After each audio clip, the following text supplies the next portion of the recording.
PlayStation Experience access provided by Sony. Hello everyone! Welcome to Frame Trap. We are breaking the rules today. Oh my. We're not doing a standard show. We're not doing hey, what have you been playing? We are opening hot and keeping this train rolling. That doesn't necessarily mean it's going to be a shorter episode. It's just there are games that have come out that we've been waiting for a long time that we want to discuss that, you know, I had my review and I want to give other people a chance to talk. And we saw some things at PSX that warmed our souls. Oof.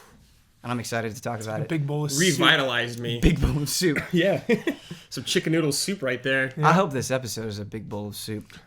I am your host, Ben Moore. With me are three lovely, JRPG fans, you know, comrades in arms.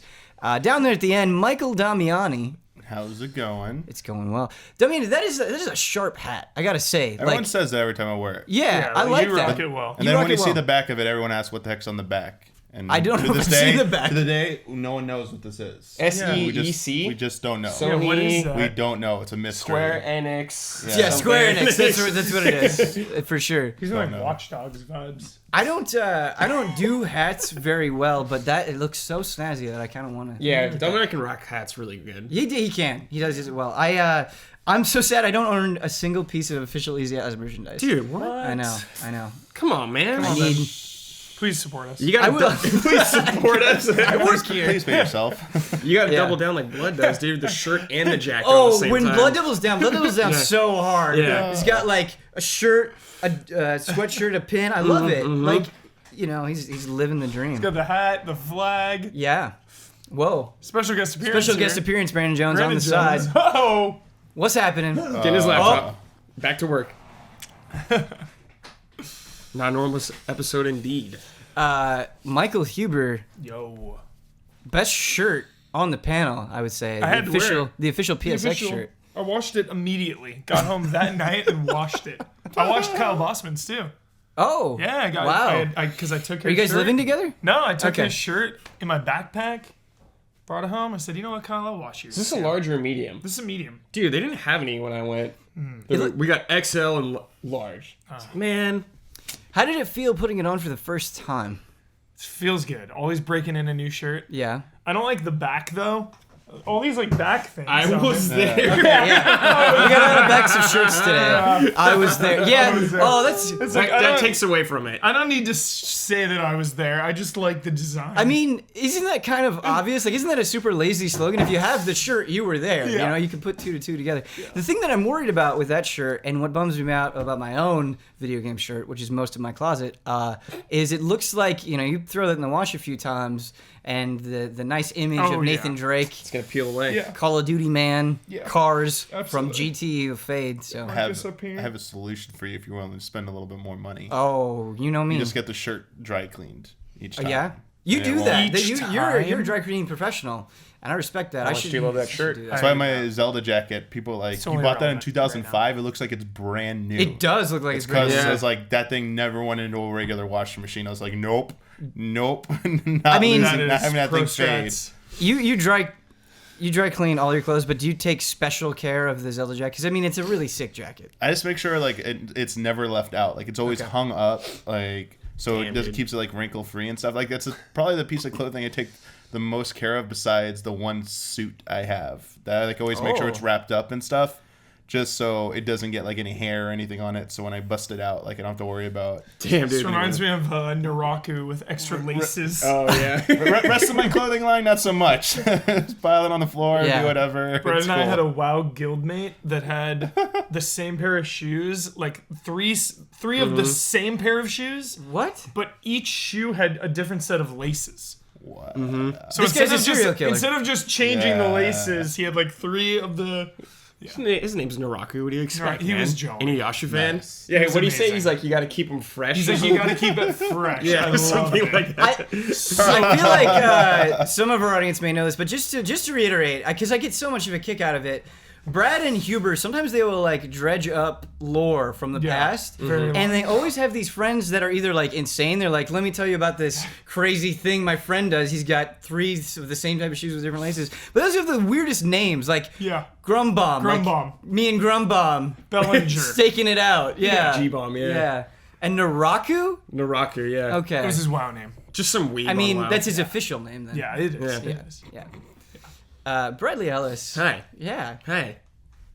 Brad, he always looks so put together, and it looks like it takes no effort. I admire that. It's just an effortless look. It's too cool. Rocking the Genji shirt. Hell yeah, dude. I think that might be the best.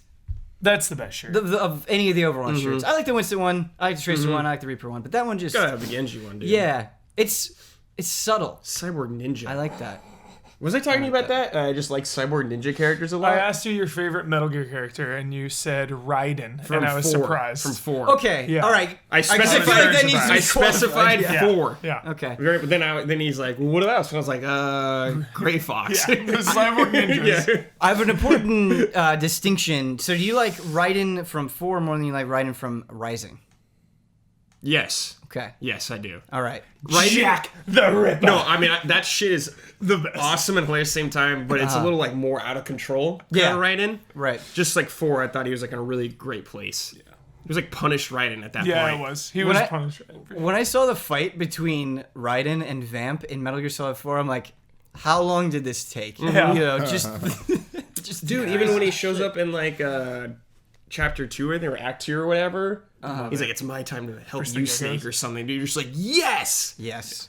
Oh my god. There are a lot of feel-good moments Oh in my Metal God. Gear Solid 4 that I don't think feel as good if you haven't been there, you know, from the start totally. or a fan of the franchise or whatever.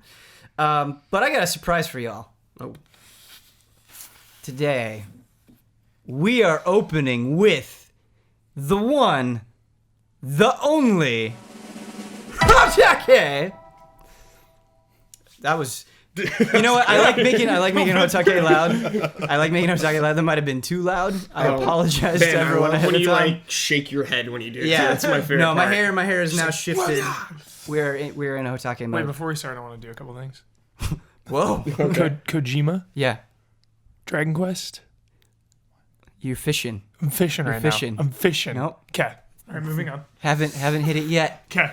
Stay tuned, folks. I want to get those two out of the way. I just make it Kojima every time. Yeah, I was like, is he gonna do it again? Oh, that'd be good. But yeah, sorry for the loud HOTTAKE. Volume control is something I struggle with. You struggle with this yeah, guy right I next mean- to me. Right, but then for him it's a feature. You know, That's a bullet point. it's a back of the box. Like you know what you're getting into. Batteries included. All right. Today we are talking about Final Fantasy 15, and you know I'm gonna put myself in the conversation. I have things to say. One of the things that I want to bring up that I didn't have room for in the review, but you know I want to hear from these guys. I want different opinions. It's a divisive game. I have a ton of people coming to me say they love it, and they're just eating it up. I have people say they're severely disappointed, and I want to dig into that. Oh yeah. And I've got questions. I've got things that I want to do to kind of steer this in a certain way. But before we get into any of that, I just want you guys to kind of go and tell me, you know, this is a game we've been waiting for a long time. This is a game that we've had varying levels of confidence at different points in its development. So just go. How do you feel about this open world action-oriented Final Fantasy game? Well, start. I want to hear Damiani. I want to hear what this guy say. I think we all want to hear Damiani. All right. I mean, yeah, I agree with you. It's been like an up and down ride with it. And I kind of prepared myself that we weren't going to be getting anything. We weren't getting Final Fantasy Versus 13. Like I kind of like resolved myself a while ago that this is going to be a little bit of a different game. Stop looking at those old trailers. Just focus on what they're delivering and just judge it on what you're going to get this time. And I went in with very low expectations. I was very, very skeptical about them having the extra time and it was going to be highly polished. I know reports started to come out. People said, like, no, it runs fine. It's good now. Like, it doesn't have any issues. I'm like, all right, I'll believe it when I see it. On that end, while there's glitches here and there, it's an open world game. There's always going to be glitches. Come on, like look at Grand Theft Auto, like look, even like The Witcher has glitches. Yeah. Like come on, Any of those games, yeah. The comical stuff. There is nothing horrendous or egregious glitch wise that I've come across. Yeah, that I experienced. That I've come across, and in that regard, and in the world of putting together the AOS, this giant like open world, I think they did a really good job of that. Like I really like the world. It was a little weird at some points that some of the maps were so part of the map was blacked out. I'm guessing that's going to be the DLC. We're going to go to those areas that are blacked out. So I kept thinking like, especially later on, you can fly in the game. Like they've shown the airship in like earlier trailers. I was like, oh, I can fly over to these like corners and see what's over there, and it's like it just won't let you go over there. So aside from that, I felt like I truly could run around and explore almost anything I wanted to, and I was rewarded at times for going out of my way to go seek out this area, finding new NPCs. They give me side quest, or one of the king's tombs would be, oh wow, I just came across like a random king's tomb here. Some were just like walk up, get the new thing. Others were like, it's a dungeon entrance, but it won't necessarily open up right away, or can't find the entrance. It's like you gotta solve a bit of a puzzle to get in there. So I like that. I really like the open world part of the game. I especially like how you can do as much as you want at any time. Like you could just bury yourself in it, and even when you beat the game, it has a ton of stuff waiting for you after it. My only complaint about it was the characters. Like either it would be Prompto, it would be Gladiolus, it would be Ignis. One of them would just straight up go like, "Hey, Noct, maybe we should be getting on to Lestalem or something, or we should be getting on to the next story point." And I kept feeling pressured. Like, am I doing something wrong? Like, why is the game constantly telling me I need to get back to the story? Am I screwing something up? So I felt like after a certain point, I ditched the side quest stuff and just went back to focusing on the story quest, because I was worried I was doing something wrong. Like, why would they spend so much time having the characters tell me this? And I feel I might have gone a little bit more out of progressing towards the end of the game if I had buried myself more in the side quest. But I had an absolute like joy playing them after I beat the story. Yes. So that part of the open world, really good. Real quick, before we get going, something I meant to do at the top of this discussion that is important, and I want to say it now, so we try to not lead people astray. Yeah. I'm not going to go out of my way, and I'm sure none of these guys are going to go out of their way to spoil everything in Final Fantasy 15. You know, we're not going to sit here and talk about the ending. That may come later, but I want to have a full discussion about this game. I don't want to dance around absolutely everything. So we're going to dig in. We're going to talk about Final Fantasy 15. I'm assuming for some of you that means we're going to be talking about things that you haven't uncovered yet. So keep that in mind. If you don't want to hear this discussion, I totally don't blame you. But this is your warning that we're gonna get into the weeds here a little bit. Good point. Okay. Gotta get that out of the way. I will say, when it came to the main story itself, the main story quest, I felt a little bit shortchanged, especially after I saw what was available in the side quest post game. Some of the dungeons, which are technically optional, there's the one where you have to wait till it. There's the secret one, which is amazing, the platforming one. It is so good. I haven't gotten that. I can't believe they designed that. I will say the only thing that I hate using this term, but I'm going to say it because it literally came to my mind a lot. It felt like the Dark Souls of platforming, because how Noctis platforms, the mechanics aren't very polished, and I think they designed that dungeon with that in mind to be frustrating at points. It's like, you need to make this precise jump, but jumping isn't very precise in this game. But they were very generous in that they had checkpoints, and you don't get game over when you fall and die or something. Like, you just respawn. So they kept that in mind. So just keep at it. If you ever get to that dungeon and you find yourself frustrated, there are checkpoints, there are shortcuts you can unlock. Aside from the minor mechanical issues I have with that was like amazing. And I was like, why wasn't this like near a final dungeon? It's a cool optional dungeon, but it would have been so much more amazing if that was like near the end or something, some weird like. Yeah, I wish they fit some of that stuff into the story actually. Yeah, like some of those dungeons. The one near when you go south to the tropical resort. There's the one where you have to wait till it's night as well. Yeah, like the Coliseum looking entrance. Yeah, I did that one recently. That one was pretty good. The one near the Vesper pool in the woods, like that's also an optional dungeon. Like, why aren't these? I was like, why aren't these required? Like, why wasn't it required for me to go get all the King's Tomb swords before finishing the game? That I don't know. It would have added a little bit more to it, and I felt this is cool that they're optional, but some of this I feel could have been woven into the main story a little bit better.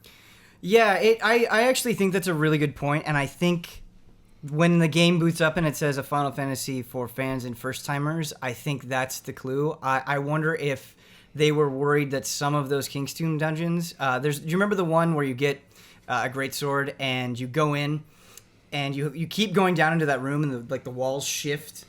Yes, I do remember. Yes. You get to a point near the end of that dungeon where you're fighting like so many enemies at once, like huge red giants and a snake person.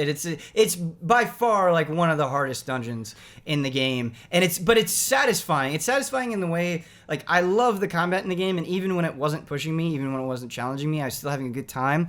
But it wasn't hard enough. I wanted a hard difficulty option, or I wanted, as you guys were saying, some of these optional stuff to be included in the main story. I want to comment on the difficulty really quick, Yeah. because I felt like seeing how many other people beat the game and what level they were at, I felt I was severely under level. So I finished the game at level 41. I finished at 43. Okay, so we're close, but I'm seeing people with like in the So 50s crazy. and high. I was 50 when I I'm beat seeing it. people with 50 or higher. Like, seems like 50 to 60 is like the average for like most people I'm seeing out there. My thing was, it felt like nothing pushed back hard enough that couldn't be overcome by just stocking up on a ton of like elixirs. Like, just have elixirs, you're good. And waiting long enough in almost every battle to trigger the conditions to just do your summon attack. Like, if you got the conditions to do that, even if you were like, it was so funny being so deep down in one of these dungeons and then summoning Rama, and then it's like, yo, I don't care how far under 100 stories, you're fighting some Jabberwocky thing under the earth and like 10,000 feet down. Yo, lightning rod, brrr, goes like straight through the earth and just obliterates everything. It's the funniest looking thing in the world. But I was like, there you go. It's because they give you that recovery thing, like. Even the game says game over in one of the loading screens if your HP hits 0, but that's not true. Right. It only happens if everyone hits 0 and you don't have to wait means to revive yourself. If you're at a Phoenix Downs, it'll time out, you'll get your game over. But you have so many chances and opportunities to recover from any fight. Yeah. That just like my best advice is just don't give up. Even if you think you're under level, just keep plugging at it and bring enough health potions, and you will probably come out victorious in most everything in the game. There are two things that I want to comment on with that. You're totally right that you can just kind of brute force your way through anything with healing items. And I think what a hard mode could have done is put a cap, like a pretty hard cap on what you could bring into battle. And so, because some of those dungeons are really long, and if you had a strict limitation for what you could bring in terms of elixirs and mega phoenixes and all that stuff, it would have been a lot more challenging, I think, and satisfying to get through. The other thing that you get in some of the post-game stuff that I think they could have pressed on a little bit more in the main game is status effects. Like, there were some fights that I did in the post-game that, even though I was able to get through them, were a lot more stressful and had a lot more tension because I had things constantly turning me into a toad or confusing me or paralyzing me. And you know, that's a classic Final Fantasy thing that I think they could have leaned on a little bit more heavily. They had the whole cooking mechanic, or some of the foods specifically have, you know, buffs against some of those status ailments. And I think it would have been better if the game, if it had a harder difficulty, which kind of pushed you more to like, hey, you need to carefully consider what you're going to cook and eat going into there. Also, maybe you need to change your gear set out. Like, you get a bunch of gear over the course of the game, like the charms and the anklets and stuff like that. And some of them have like immunity to most of the status ailments. Like, some are like fire, ice, lightning, you're immune to that. Or some are like, it will protect you against poison. It would have been cool if some of the dungeons like, hey, you probably should change out your stuff. Like, you had to like figure that out. Right.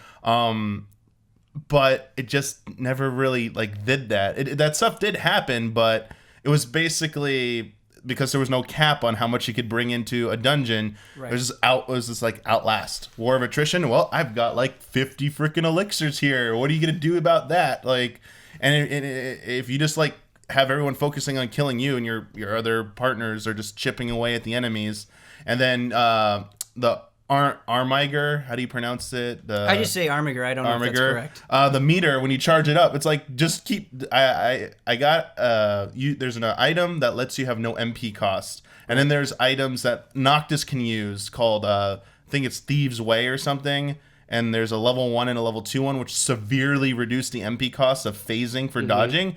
You basically equip that and combine them, so you're never using MP. And by the way, the reward for there's no trophies or achievements for that secret dungeon. Yeah. Sorry, this is a spoiler, but there's an item there that basically like makes you auto dodge and stuff. Right. So you don't even have to hold the dodge button. Wow. Anyway, I'm okay with. I agree with you, but I'm okay with it because the work you have to. I'm I'm not complaining Yeah. about it. What I'm trying to say, there are ways to make your MP cost so minuscule that you can hold down dodge and keep dodging most everything, so that you build up your armiger meter and just keep spamming that. Oh, even if you don't want to wait for the summons, just survive long enough to keep charging up because dodging charges it up. Then unleash that thing and just go, just like destroy everything. I was like, it just felt like.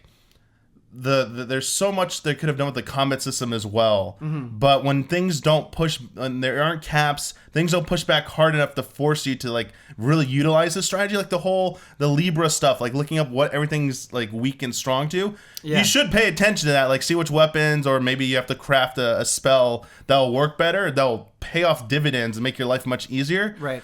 But the game doesn't punish you enough for ignoring that stuff, or just like, I'm just gonna brute force.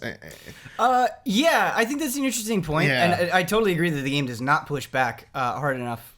But if you are paying attention to that stuff, if you're paying attention to weapon types and you're using like aim assist enhancement, like you will make fights twice as quick. And that was kind of satisfying, even though the game wasn't pushing back. Like me paying attention and getting better at the systems and like constantly exploiting enemy weaknesses was something that I derived satisfaction from. I loved how the blindside attacks. Like I did like how it paid off to dodge and like read enemy stuff and get behind them and do that. And then the link attacks. Yeah.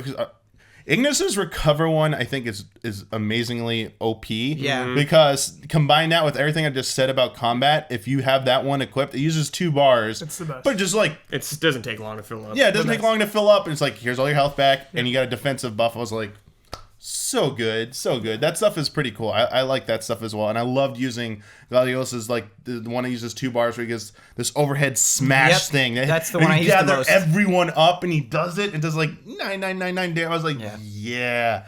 So I don't want to complain too much about the combat system because I don't think it's necessarily the combat system's fault so much as the design of the challenge of a lot of the bosses and the enemies in the game. I think the combat is fine so long. Maybe they'll patch in a hard mode or something. It just doesn't push you to really dig in and use it. But if you do learn it and stuff and you do read the weaknesses, as you said, totally pays off. So I love that. Cool.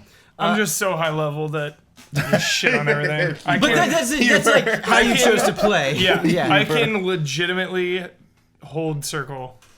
Right. Just be But fine. but you're not even halfway through the game, And I'm you're 45. Yeah. Yeah. Yeah. And Because like, it's just, it felt right to me to do all these quests. So I'm gonna bring it back here. Yeah. It's like, I love the flow of Final Fantasy 15. But it doesn't always work. Yeah. Okay, when I boot this game up, there are times I'll turn it on and I'll go through 3 hours of perfection, 10 out of 10. There'll be other times when I turn it on and it'll be really choppy. I'll play a couple hours and it was just like a choppy flow. Sure. There was a part, like, I turned it on, there was a part when I was at, they take the car away for a bit, right? And so far, that has been my favorite part of this entire game because it forced me to ride the chocobo out to a secluded location because Ramu was there. So it's like, and it's all raining and stuff, and just like the journey over there. We go do that whole thing. We go in this deep cave. It's like all night long. You're questing all night. I come out. It's like the early morning. I find a campground. Just before I go to sleep, I do a little fishing with Noctis. Catch a couple fish, cook the fish, and camp. And just that flow is like the most... I've never felt like I've been on an adventure like that in so long. It just captured the spirit of adventure, and that is my favorite part of Final Fantasy. I think but it doesn't always happen. Yeah, it doesn't. It doesn't always happen. It's like when that stuff all combines, you know? Like even I went out in the early parts of the game, and I was doing a bunch of hunts. Just kept hunting, did a couple quests. The sun started rising, and they threw a little quip out like, "Oh God, we've been at this all night. Like I'm tired, And it felt like that. Yes. It felt like I had been out in the wilderness all night, and I just loved that. I want to talk about these little quips because it's something that I had to check myself with on Final Fantasy 15 a lot because it's. For a Final Fantasy game and for a JRPG, it was something that I was surprised with because I feel like when you talk about character development in RPG games, specifically linear JRPG games, it's like you have their introduction, you have sort of their moment where they have to face something and they have to make a decision and they change from it, and then you have the resolution. Mm-hmm. That's not what happens with Final Fantasy 15. You don't have a lot of moments where you're just sitting with Gladio and Gladio's like, okay, I'm going to talk about my whole life. We're going to sit around this campfire and have this elaborate cutscene.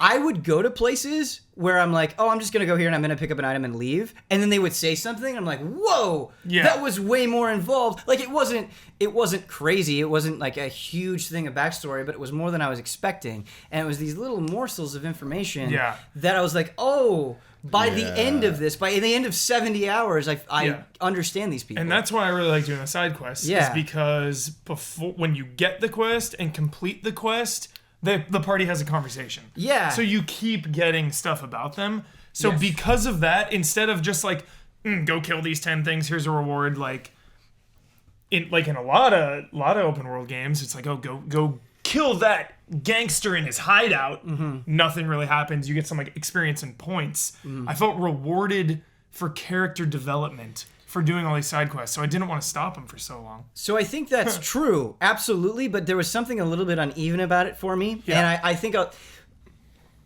when you talk to people about this game and their opinion, it's going to vary dramatically. And if somebody just barrels through the main story and they have an opinion on it, I think that's totally valid. I don't think that's a long way to play the game, but there's so much that could change depending on how and when you experience something. Yeah. Because if you just try out a few side quests, at the beginning of those quest lines, they really are just go here, do this, and there is no development. Yeah. But with some of those, even the ones that start out really bland, by the time you get to the end, they start giving you a little bit more, and it is a little bit more satisfying. Yeah. And so I do wish that could have been more evenly distributed because, and talking about things that we wish were maybe included in the main game, this optional platforming dungeon, the way that you find it if you don't look up any information. Yeah. First, you have to fly there on this little strip of land, and it's like it rewards you for getting this super late game thing.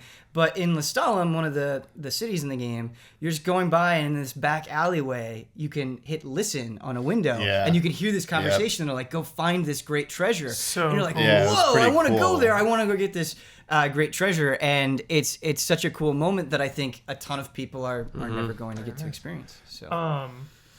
I never in my life. This is a monumentous moment.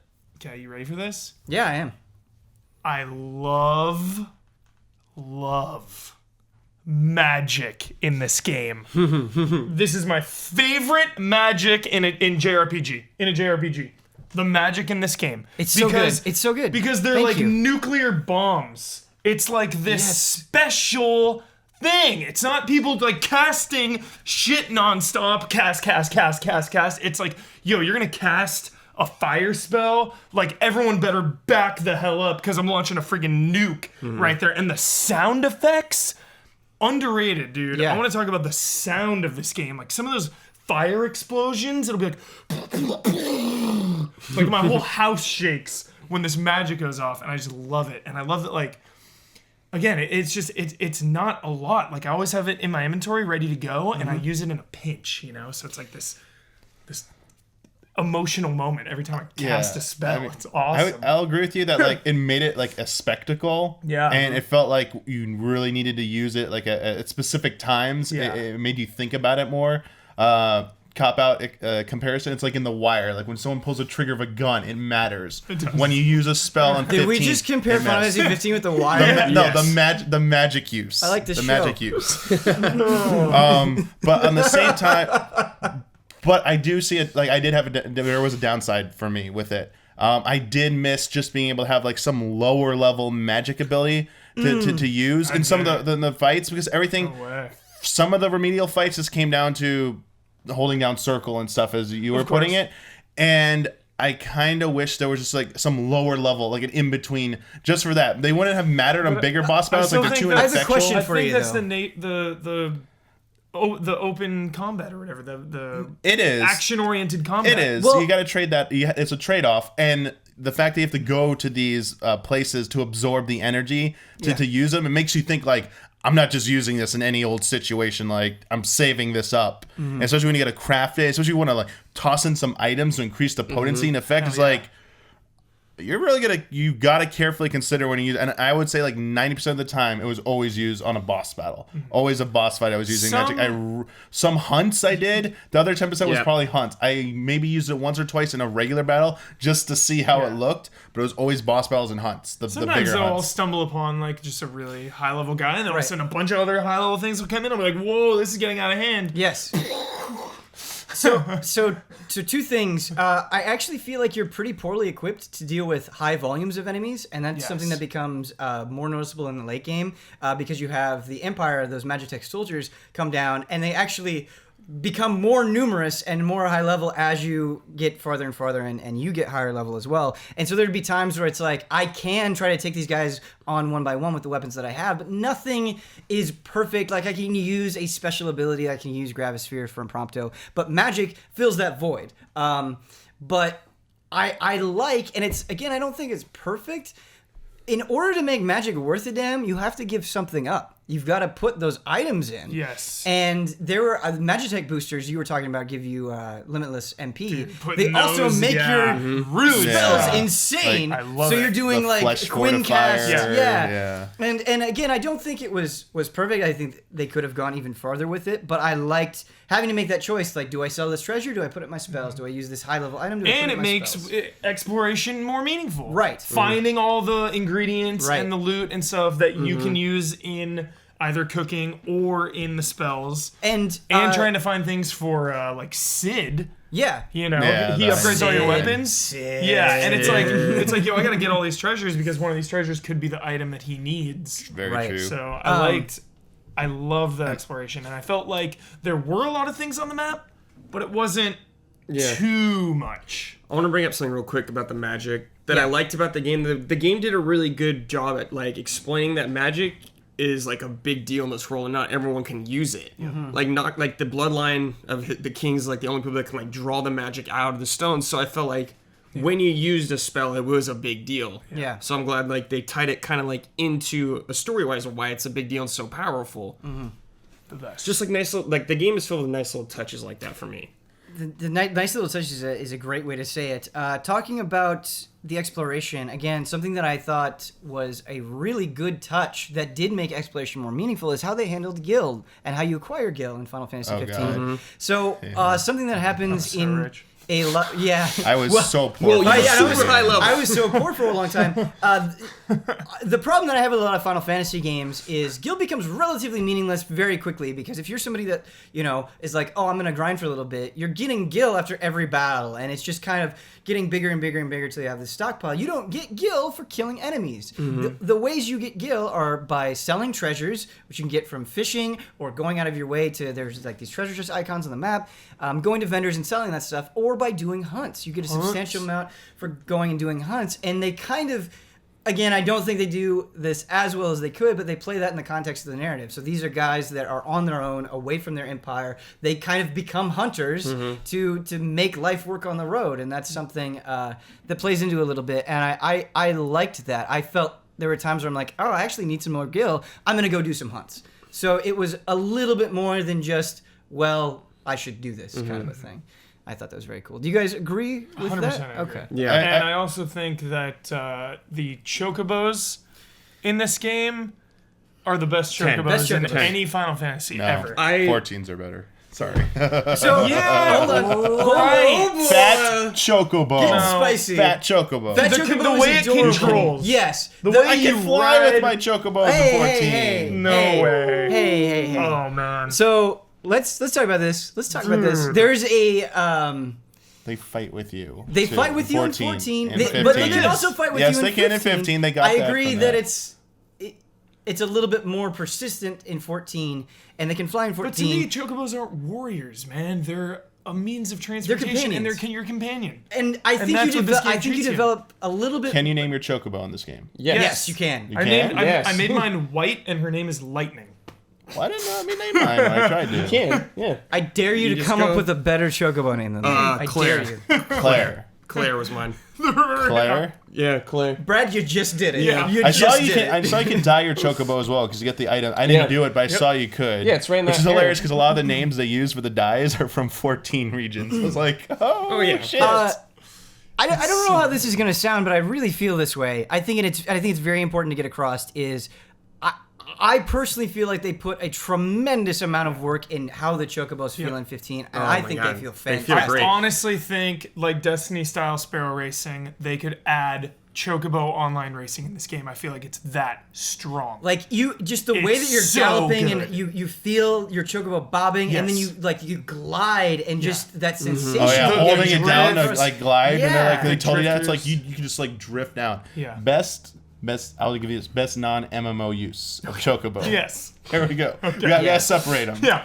I was Another game kind comes of close. Multiplayer, best single player. I was kind of hoping they would do a little like a little more with the colors. I was talking to you about this, like Sure. maybe like different colored chocobos had different effects. I was thinking like the Final Fantasy kind of like, 7 yeah. or like 9 or whatever. Because they keep bringing up black chocobos in the world, how they're Yeah. rare and stuff. And yeah, and I was like, "Whoa, can I like run up a mountain with this guy?" Because I was like, Something oh, that? I thought I was gonna get a black chocobo. Yeah. Maybe there's a quest. I haven't finished it. I haven't finished all the side quests. Maybe there's a quest where you get black chocobo and you can fly with it. It's like I don't know. Kind of. Anyway, I did the egg thing. oh, but yeah. it as far as I know, that's as far as it hasn't goes. hatched Yeah. yet, so I don't know. DLC.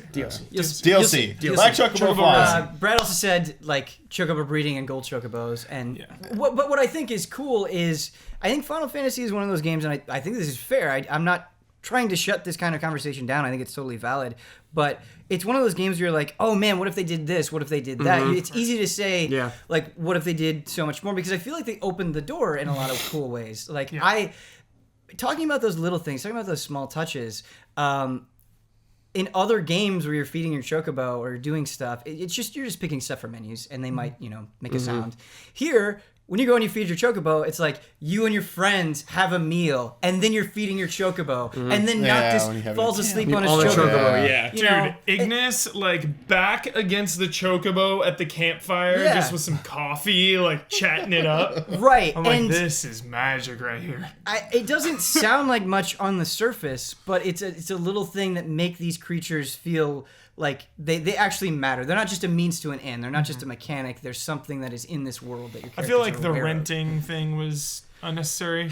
I don't Really? know. I don't know if there's a I've quest. been using that like nonstop. No, that's what I mean. No, like why can't you just having own to it, do though? it over and over. Like, I Yeah. always max it to I agree 7 with you. days. I'm I not agree gonna with like you. run out of this, Yeah. but like every time I have to town, I have to go and add a couple Okay. days. It just felt unnecessarily tedious. Gotcha. I think at first, maybe when Gil is a little bit more sparse, like having to make the decision is interesting, but once you get to the end, you're doing the post 100 game, gil. and you just need to get around.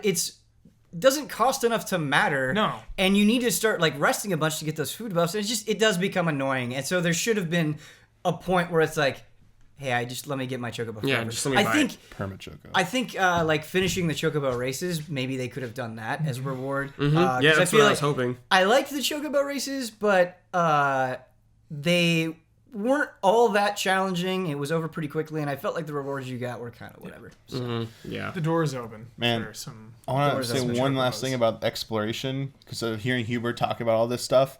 I feel like at a certain point in the game, for me, there was less encouragement to go off and explore. The first two parts, like the first region, and then Lead or Lade, or however you pronounce it, and then Dusk Sky, all the way getting up to Lestalem, I felt like there was such encouragement from the game to go out and explore. There was even a thing called the open world. I was like, yes. Once I got past the Lestalem a little bit, it felt like the game started to like rein that back in and kind of force you. That's when I got more of the pushing to go, hey, can go on the story. Up until the point, this is where I want to transition a little bit into.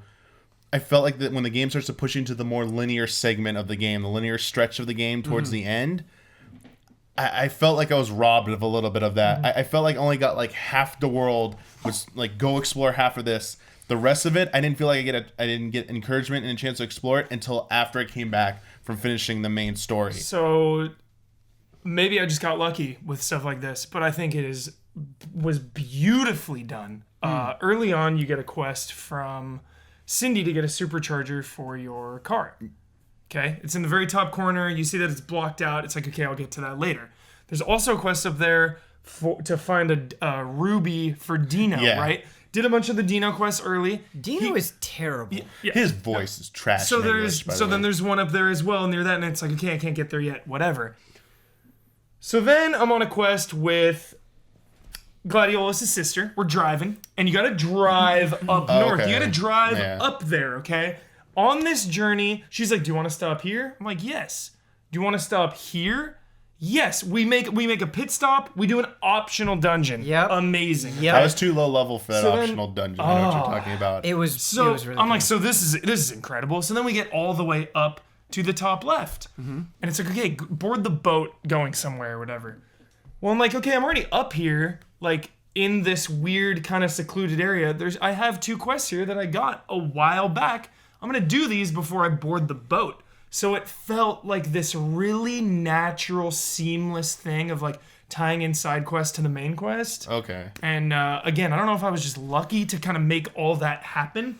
I mean, that kind of brings me back to the inconsistency of the game. Is like sometimes I boot it up and it's amazing. Right. Sometimes it's a little choppy. Right. I just got lucky that all was cool. And on top of that, that is a very good point. That it is kind of one of those games where it's certainly not consistent all the time. It's not firing on cylinders all the time, but you have those moments that I think really stand out and stick with you. And I think that's important because I don't think a lot of games are very good at doing that. I like that in a lot of RPGs, I feel like it would only be an optional dungeon or only be go kill this high level monster.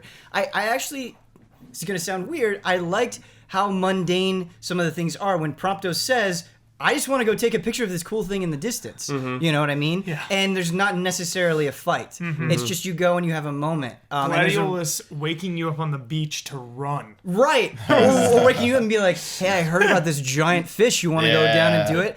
And it's, I think, you know, for all the faults with the storytelling, characters are so important, and that theme of camaraderie it was more subtle than I was expecting. This was the greatest strength of the game for me. Was the relationship between these 4 friends. Like, a lot of stuff I want to talk about is like mid to late stuff, so we can't really talk about it. Like, I need to dive really into the story, like a spoiler thing kind of thing. Yeah. But the relationship I felt with these characters, like, for example, Mike, I've come close to crying once in my life from a game. Which game? Shadow of the Colossus. Okay. This was the 2nd time ever from a game. Dang. Because I cared so much about these 4 guys together and how it was executed. Dang.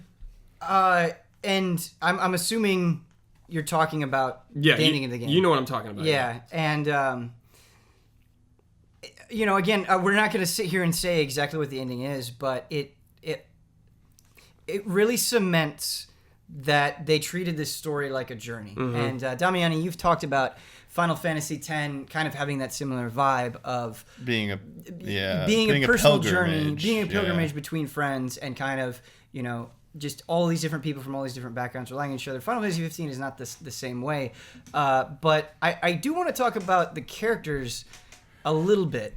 Can I say one thing before we move on to story? Yes. Because Huber is illustrating a really cool point about him getting, like, he thought he was getting lucky with, like, the quest happening to be there.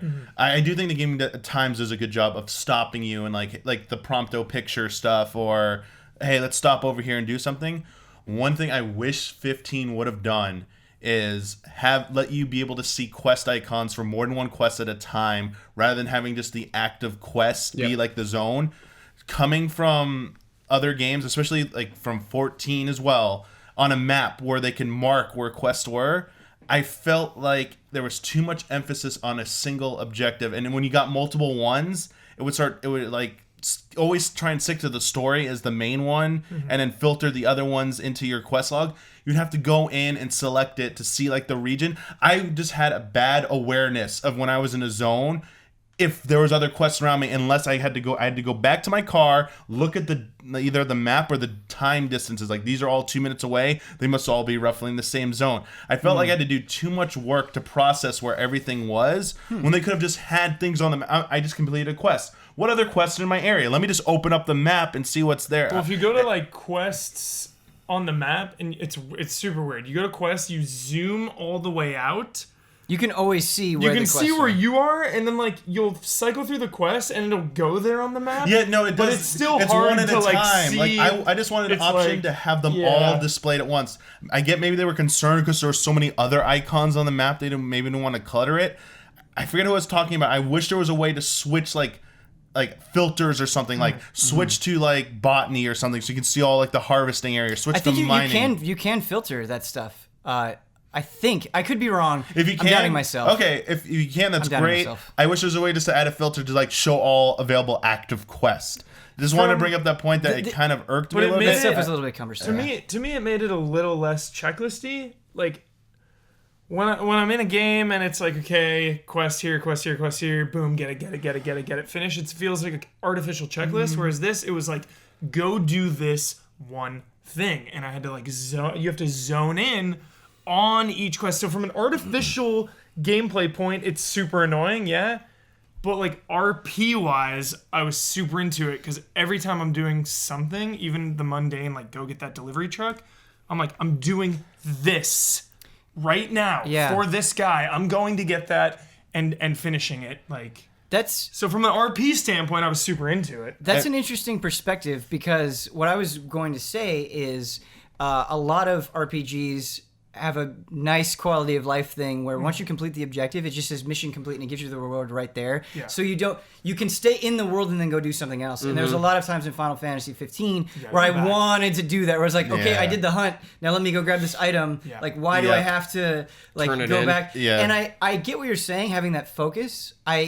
It's kind of a cool idea, but the loading times in 15 were too long for that to really sink in. Totally. Like my problem was like what you're saying. I would just always to do that. I was always rushing back to my car and then using fast. I felt I was being robbed of an opportunity to go out on foot and explore. Like my way, I thought would have helped encourage me to stay in an area, keep exploring around. It would have like led me on like this nice loop of going through all these quests in this area. Where the way they did it in this game was structured kept pushing me to go to one spot, and that might have been good for the story of that one quest, but it was robbing me, I felt, of like the desire and the incentive to stay in an area and explore there, versus I gotta travel. Man, I'm done driving this car manually, or I'm done even doing the auto. I'm gonna use the fast travel because and like I wasn't seeing as much of the world at some points. Like, and when I got to the end game, post game, I was just like, now I'm going to explore some of the stuff that I was like, wow, I didn't even see this whole area or just part of this road for like the whole game.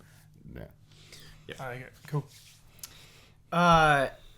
Talking a little bit before we move on to the characters, because there are a lot of things that I want to ask you guys about the characters and how you felt.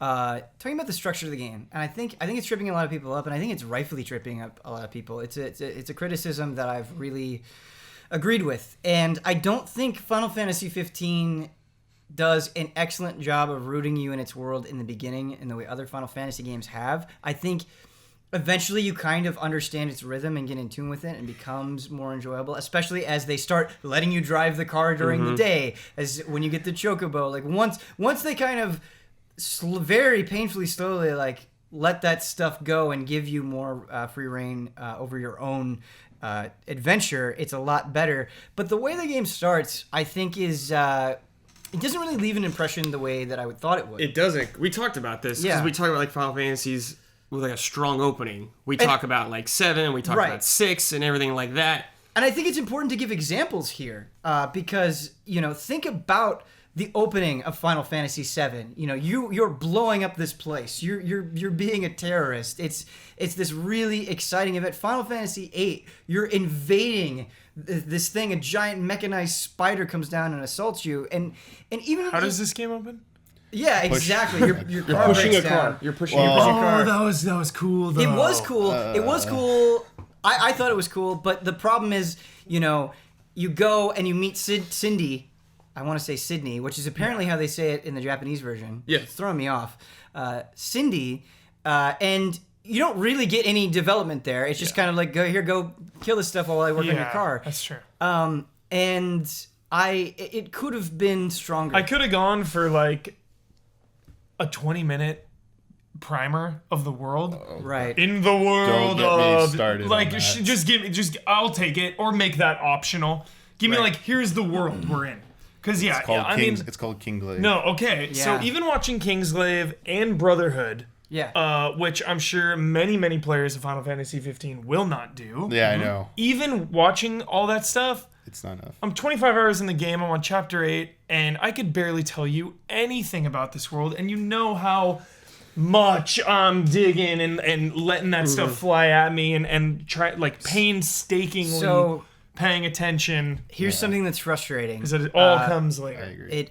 It gets dumped at the end. And Which feels weird to me. It is. You Because feel I'm like on this journey and like you're lacking the information to fully appreciate fully and process care. the world. To fully care. And we'll get into it a little bit later, but like I think it compounds later on until you get to a point where it just dumps it all on you, and it's like, where was this stuff? Like, I don't want to bring up Versus 13, but I think the game suffered from not having that invasion. The invasion that of was Inside. that was going to be in Versus 13. I'm I trying to- don't know yeah. why they didn't try to include. I'm trying that. to stay away from that stuff because it is too much But the game speculation. suffered because But of it. yeah, like there's plenty of great screenshots from CG and stuff that just are not in 15 that were always touted as being a part of Versus or earlier versions of 15, and all centers around this invasion. I know Kingsglaive touches upon it, like it's like a focus of like the last half of the movie. But it wasn't supposed to be like Nyx and all the the character from Kingsglaive who's the main hero. It wasn't the focus on that. It was supposed to be Noctis and them getting out of there, and they were a part of the invasion. Like you see, you see remnants of it with they explain it away by having the king, that CG scene with the king sending him away, in the car with Core. He's like, get them out of here, but you don't know why. Like, oh, go on your journey, but it's because the king foresaw crap's gonna go down. That was their cop out. Not having the invasion and the escape thing as the opening and learning about it in a newspaper thing and a phone call. Sorry. It's just Don't be sorry, it was I just agree. like, No, when you what be sorry, the- don't. It's like what the skipping. hell? It'd be like skipping the beginning of 10 with Xanarkin. Like Right. that whole thing. Yes, if you didn't Just have the wake invasion up, of sin, wake yeah. up. Yeah, Besaid. it just adds so much. I completely agree I'm a with Blitzball everything star, guys. you guys are saying. There is one thing that came up for me that I actually thought was positive about the lore of the world that I was surprised by is some of the Final Fantasy games, I think even 10 is guilty of this a little bit, but especially 13, is their lore, the lore of the world seems complex and cumbersome for the sake of it, for the sake of appearing more important than it actually is. Correct. And I actually think, we can go outside of Final Fantasy to talk about that. There are a lot of very popular series where they come up with this dictionary of words that when you break it down and you do finally understand it, you're just like, oh, it's simple. It's a tale of destiny. But they try to make it feel so important and so cool, and it just doesn't work. It feels out of touch, and you can't relate to it because they throw this wall there. What I like about Final Fantasy 15 is when you do eventually piece all those things together and they give you the lore of the world, it's very straightforward. It's like, here's what's going on. Here's this relationship with all the kings. Here's why the villain is doing these things. Here's why these characters are locked into this role. And I actually think if you're paying attention, it's not hard to follow at all. And I respect that simplicity. I totally agree 100% that they could have presented that stuff better. Yeah, that's what I meant. I love that. It was simple to understand. It didn't need to be some super convoluted bullshit or anything like that. But it just comes at a weird point in the game. It totally does, yep. We're at a point where I felt like I was locked in at that point. We're going to the end at this point when I felt like that. Something that I'm projecting a little bit of my own history with Versus 13 and 15 on here, though, is if you actually analyze the things that they pull from, it is as classic Final Fantasy as you can get. I'm talking Final Fantasy 1 through 5 and Crystal, kind of things that they're piling on, but not just the crystal, how the crystal is used and all this stuff. And it was interesting to me because it kind of felt like figuring out Final Fantasy again. You know what I mean? Yeah. Because I think in a lot of ways it's been so obscured that was kind of a nice thing for me. Is taking all of these elements and making it feel very classic in a sense, but also something I didn't have in Final Fantasy 1. I didn't care about the Warriors of Light, but I feel like there is a bond between these friends. In addition to that classic stuff, an interesting mix for me. I find myself casually driving in that game, listening to One Winged Angel. How great is that? Just like classic. How great is that? Casual, cozy drive. Yeah. Crack that on. That's not a cozy song. To listen to every song in that game. I started at the beginning, and I was just like, not going to interrupt anything. I just want to see how far I get. Yeah. I'm just the end of Final Fantasy 9 stuff, and I'm like at 70-something hours. Nice. And I was like, dude, the Final Fantasy... I'm not driving for 70 hours, but... The Final Fantasy 7 battle music. Yes. I underappreciated it playing through that game. What if I told you Uematsu is a god? The horn. Yeah, it feels like, oh man. But talking about its implementation in Final Fantasy 15, this was a thing that like you could have gotten in your car and it's like, okay, you can listen to music from 7 and 10 and 13 and here you go, and then that's it. But the way they implement it, how deep they go, how many songs you have access to, and how you slowly find them as you adventure, it's a really cool thing that adds, at least for me, it added a lot. The game made me appreciate some Final Fantasy music that I didn't think of highly as before. You know what one of those games was for me? What? Final Fantasy 13 has a real good soundtrack. Dude, me too. But another one I thought about was 8. I thought 8's was good before. I was like, yeah, 8's is good. But then I started listening to them like, dude, this is incredible. Incredible soundtrack. The music in this game is, they're all good. Brad, just hearing your enthusiasm for the Final Fantasy 8 soundtrack, like, dude, it made me want to play 8 again. I welled up a little bit. Final Fantasy music is good in general. Yeah. Can't beat that prelude. Can't beat it. 7 airship theme. Since Damiani, I'm sorry, I know you've got a point. No, but I just feel like the perfect time Bombing run, dude. to bring this up. This has been divisive for a lot of people, but I think the music in Final Fantasy 15, great. Dude, oh my god, I can't. Great. Top tier. I have had so many nights of not sleeping thinking that we're not going to do best soundtrack and how upsetting it is.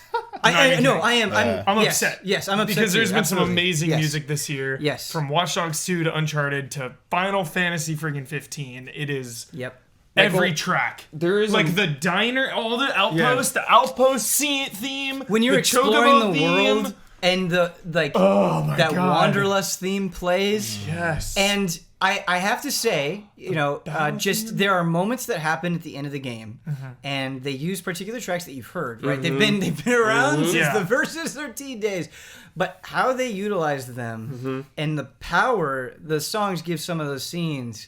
Oh my god, I'm getting goosebumps just thinking about it. Yeah, it's fantastic. Good Lord. Music it's top fantastic. Tier. Yeah, Yoko Shimomura.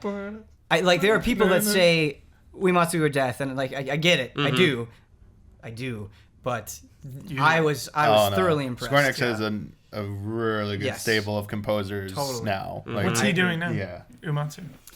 There was an RPG that he just worked on recently. He did like he still composes some tracks every now and then for Square Enix stuff. He's contract. Is he doing he's Hearts? doing stuff. No, the person that did 15 does Kingdom Hearts. Oh. Yeah.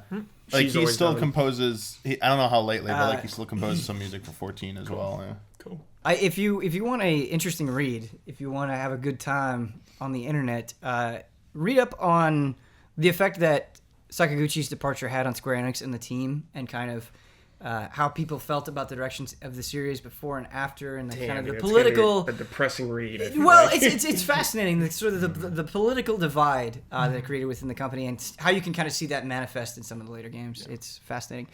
Are we gonna end the are we gonna end this whole discussion on the how long this game took to came out? Save that kind of for the end. Yeah. Kind so of the closing we're comments? gonna totally. Because I definitely want to get into that.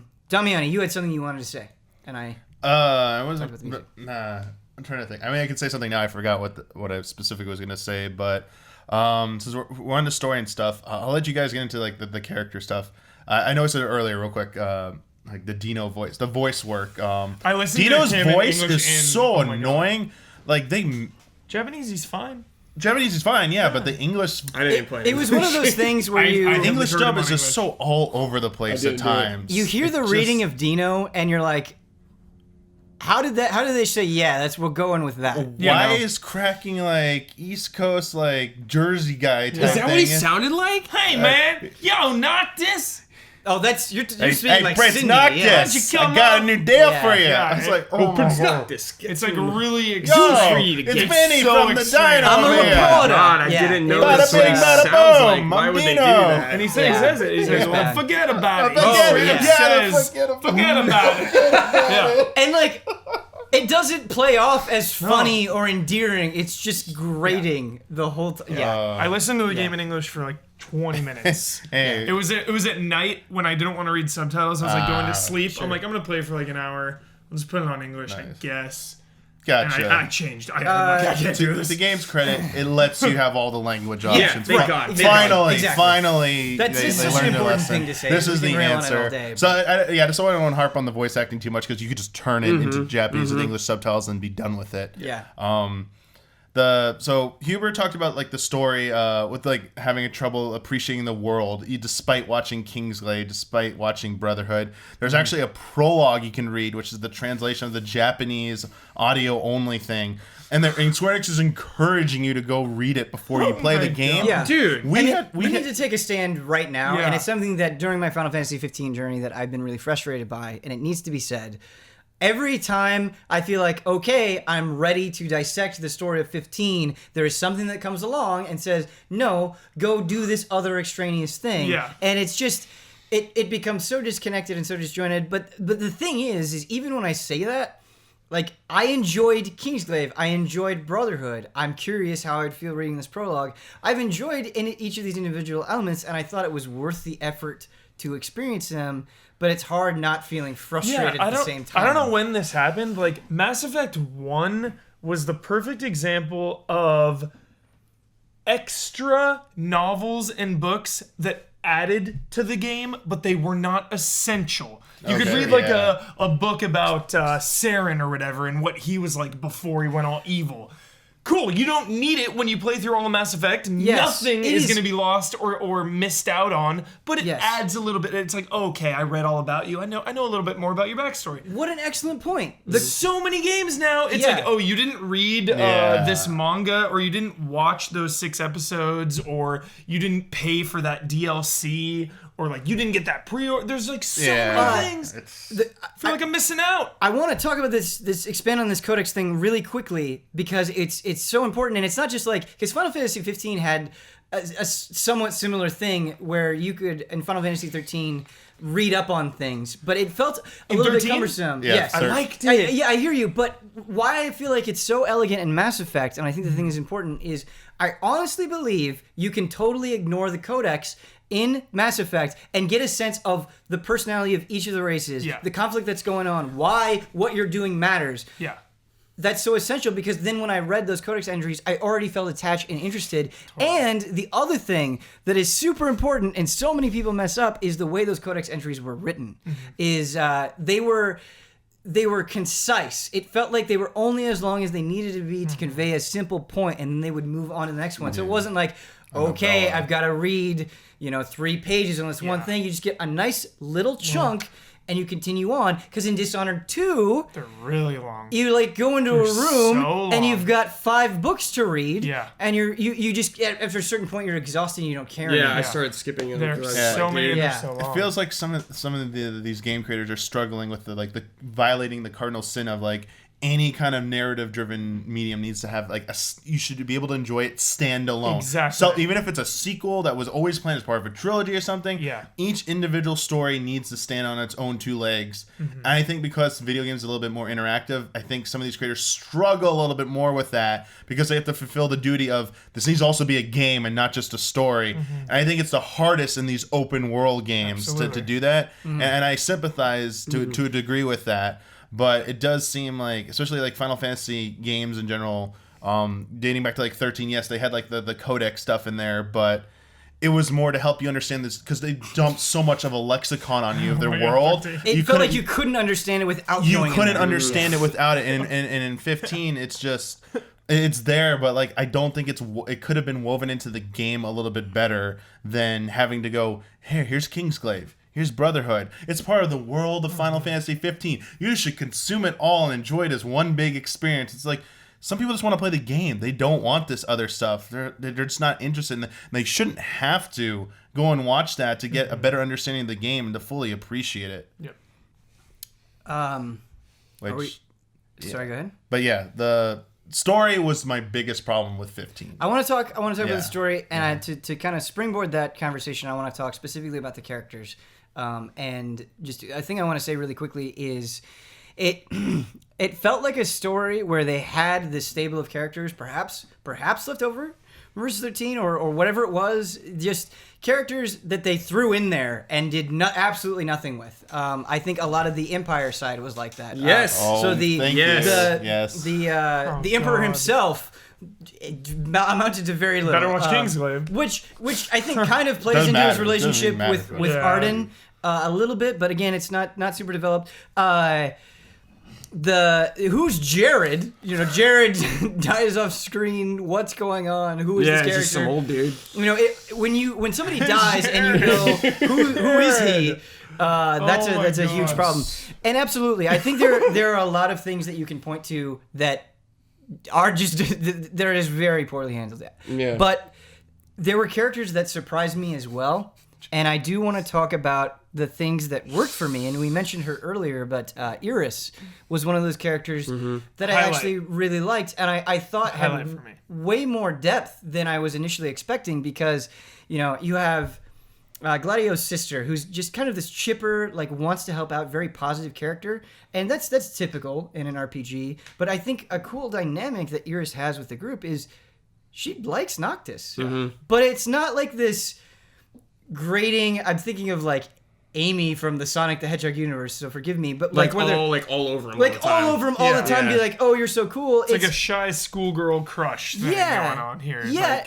You have this moment in Lestalem where you kind of go around and explore the city with her, and it's kind of cute, and you can kind of tell that these characters have some sort of chemistry there. And then there's this moment where she's like, "No, not only are you betrothed to Luna, you have to do this and you want to do this," and I respect that. And then suddenly, it's not like she goes away and cries or, doesn't become an integral part of the adventure. She's still with you. She's still helping out. She's still contributing in her own way. She'll even fight with you in battles. And I thought it was just a really cool way of handling it. And, it also developed Noctis for me a little bit more as well.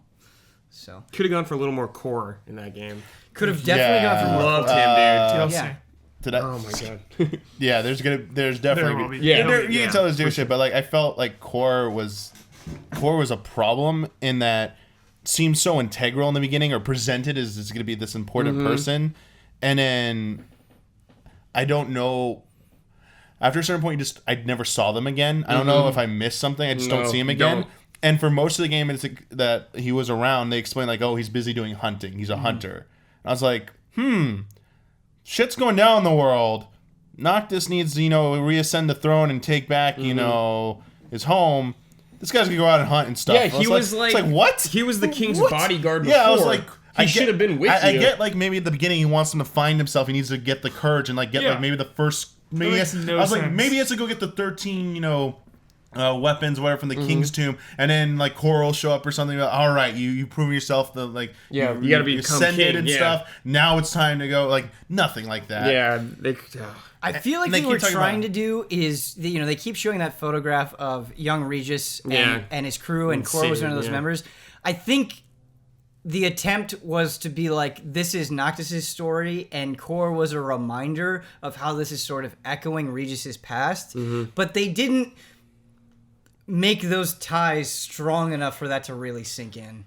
And so I think that's why Cora didn't have a more prevalent part in the story, is because it's like, I've done this the journey was about those four guys, but Cora could have been like the one to support him even more to get to the point. Or just say like he's going to go do something. Like, I'm out on a mission. Yeah, I'm going to meet go up do later this. I'll help you guys do this. I'm out hunting and helping random other people, and I'll see you again. Instead, I'm going to hang out. And he could have filled in more information about Regis in the past. Hey, that we didn't get to see. Here's a side that you never saw of your dad. And maybe why Noctis, is he being like secretive in a way? Yeah, it's like Sid is the only one who like tells you anything. I love Sid too. I think he's a real good Sid. Sake of mystery.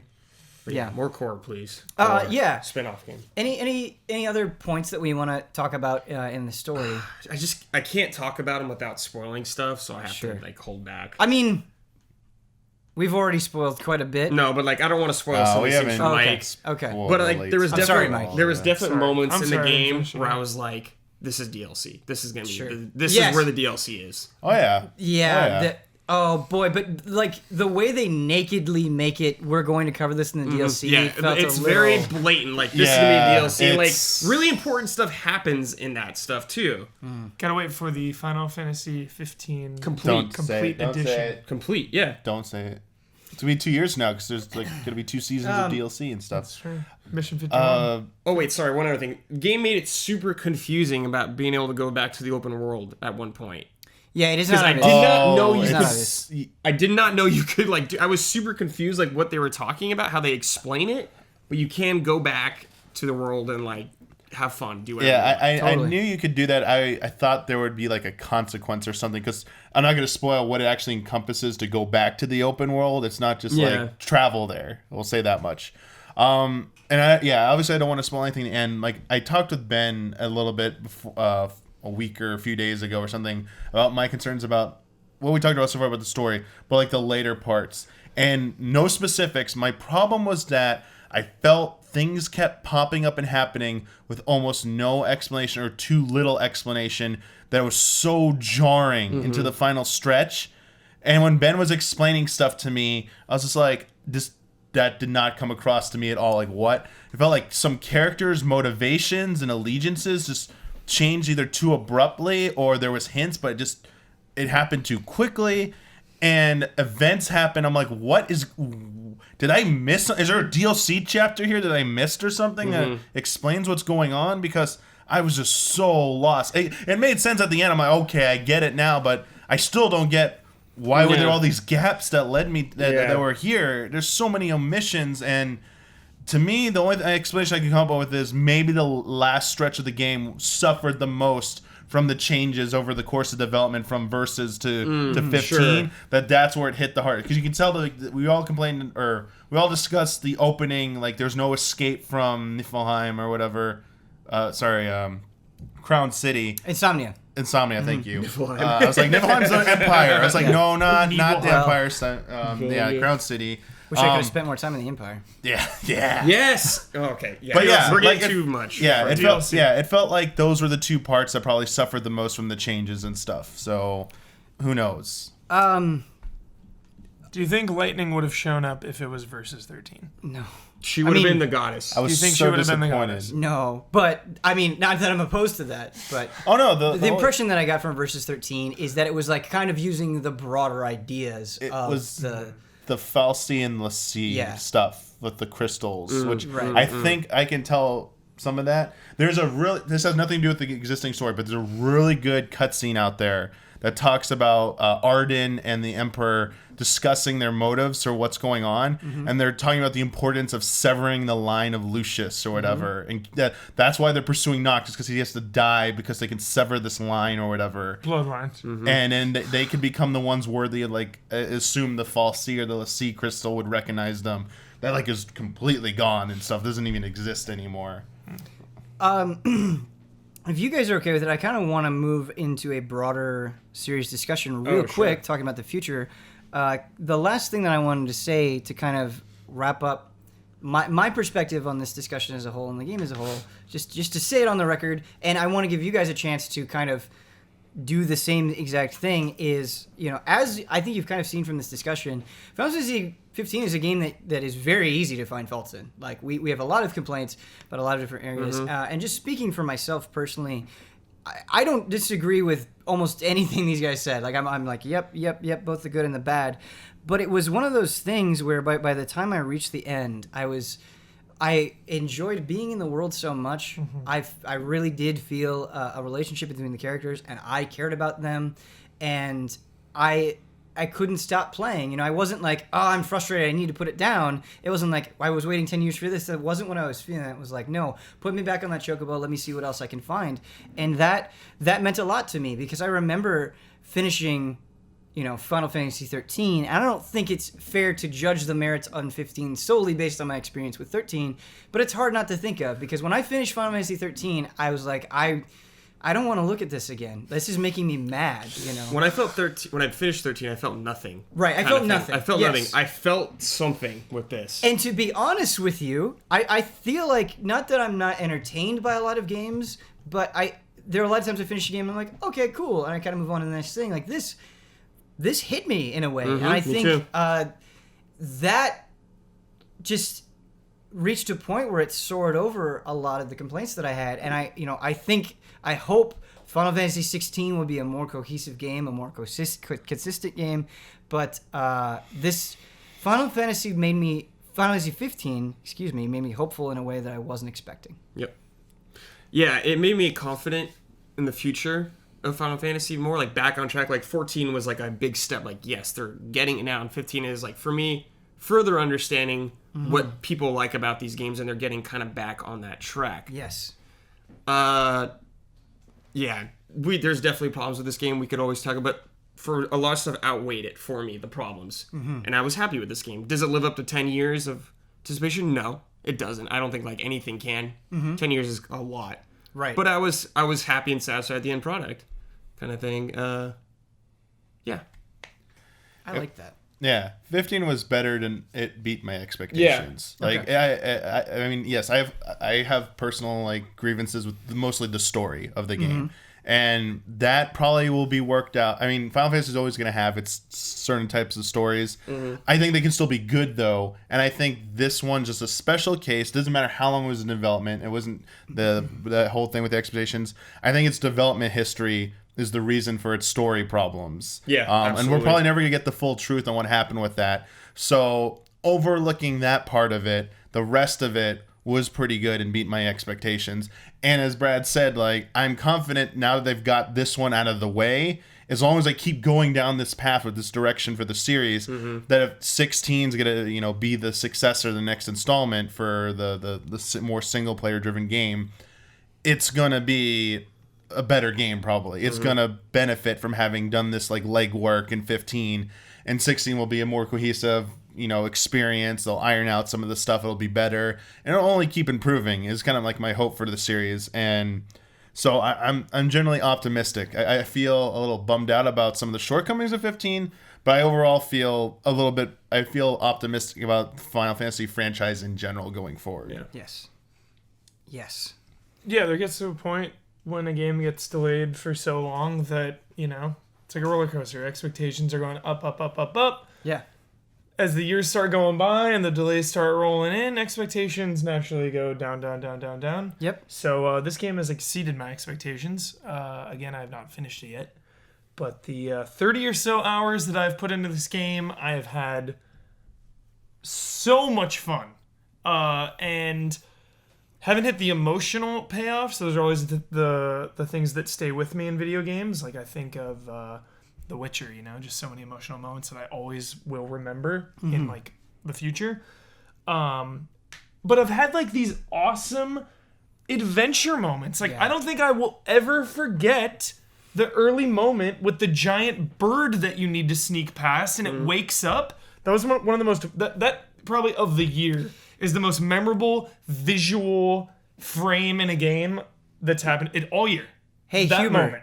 Hats off to you, by the way, for sticking with your media blackout. Yeah. Because that is a moment that happens in the demo that didn't have as much impact for me. Yes. And if I had followed the Michael Huber school of thought, it probably would have had a much bigger impact. To hear you say how much it paid off for you is really cool. Oh my God, that moment. Yeah. Unbelievable. The music and it just rises up and it's the first time you really see the scale and the scope of how big the game is.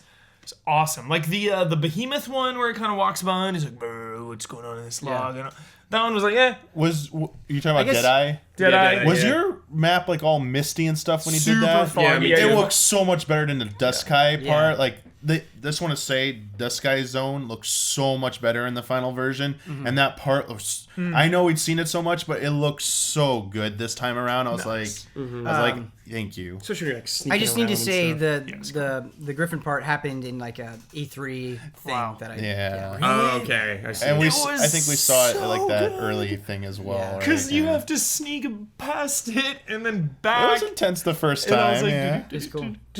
Oh. I know what you wanted. We need to move on, Yeah, we but can't talk sorry, about and I don't want to cut off your, and your just thoughts. and Yeah, just go like ahead. and just the adventure. It's really hard to capture that feeling of actually being on an adventure. I think Kyle Bossman is gonna have a field day with this game I because want Kyle, that's so he badly. loves that too. That just feeling of an adventure. I think this game really captures it. It does, yeah. After all the DLC comes out for this game and all the patches they're probably, cause they're gonna keep supporting it. That's the one thing people should know. They're gonna keep supporting this game for at least a year. It sounds like, if not more. Yeah. I bet by the time like the definitive edition or when the PC version eventually comes Yeah. out, it'll be such an improved game and stuff, and like maybe all the story stuff will be filled in by the DLC.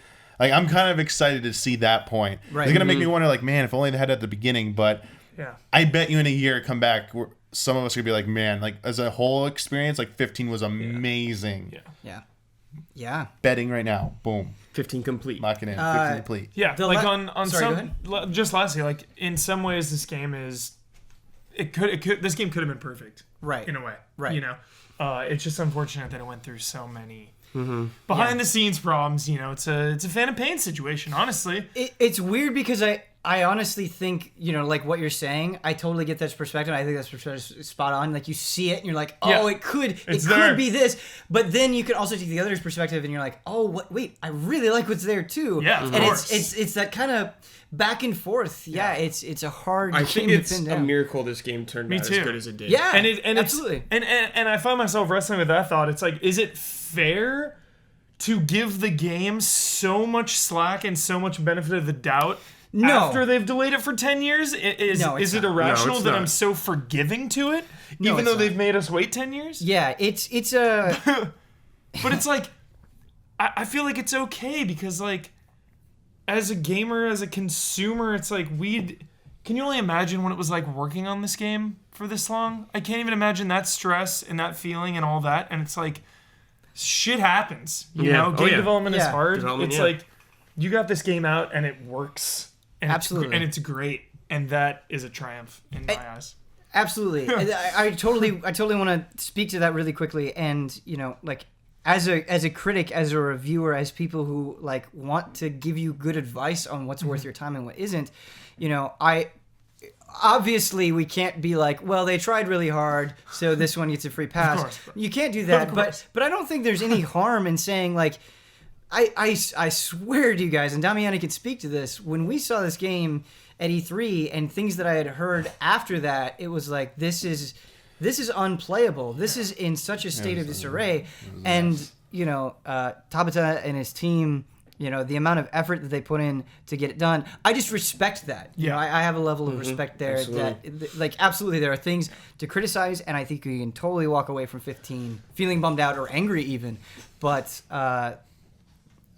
what they were able to pull together in the end impressed me. So yeah, the more I do this line of work, the more I feel, and it's weird to say this, the more I feel weird just commenting on every single thing, because I can't imagine what it's like to be a creator and put your heart and soul into something and have it picked apart. You know what I mean? And it's just I have more and more respect for the people that are out there being like, we got to fix these bugs. We've got to make this monster bigger. goodness. We got to, how do we make this story more impactful? Like that just takes everything. It takes everything you have. And I love that. Yeah. It's very cool. Yeah, I can't even believe this game came out. I feel like we're so nitpicky on some things though, because we care so much about this. Right. But I do think it's good to have that perspective and be like, wait, am I being a little bit too totally. too much here? I still feel like The Last Guardian's going to get delayed. What? Yep. I have access to The Last Guardian, and I still feel like it's going to get delayed. Yeah. I'm playing it right now. They're gonna get an online patch. It's locked out till next year. You're delayed. The disc is gonna shoot out of your PS4, like back to away. It scratches the disc on purpose. You can't play it anymore. Okay. Bans your system so you delete the save data. We've been talking about Final Fantasy 15 for an hour and 23 minutes.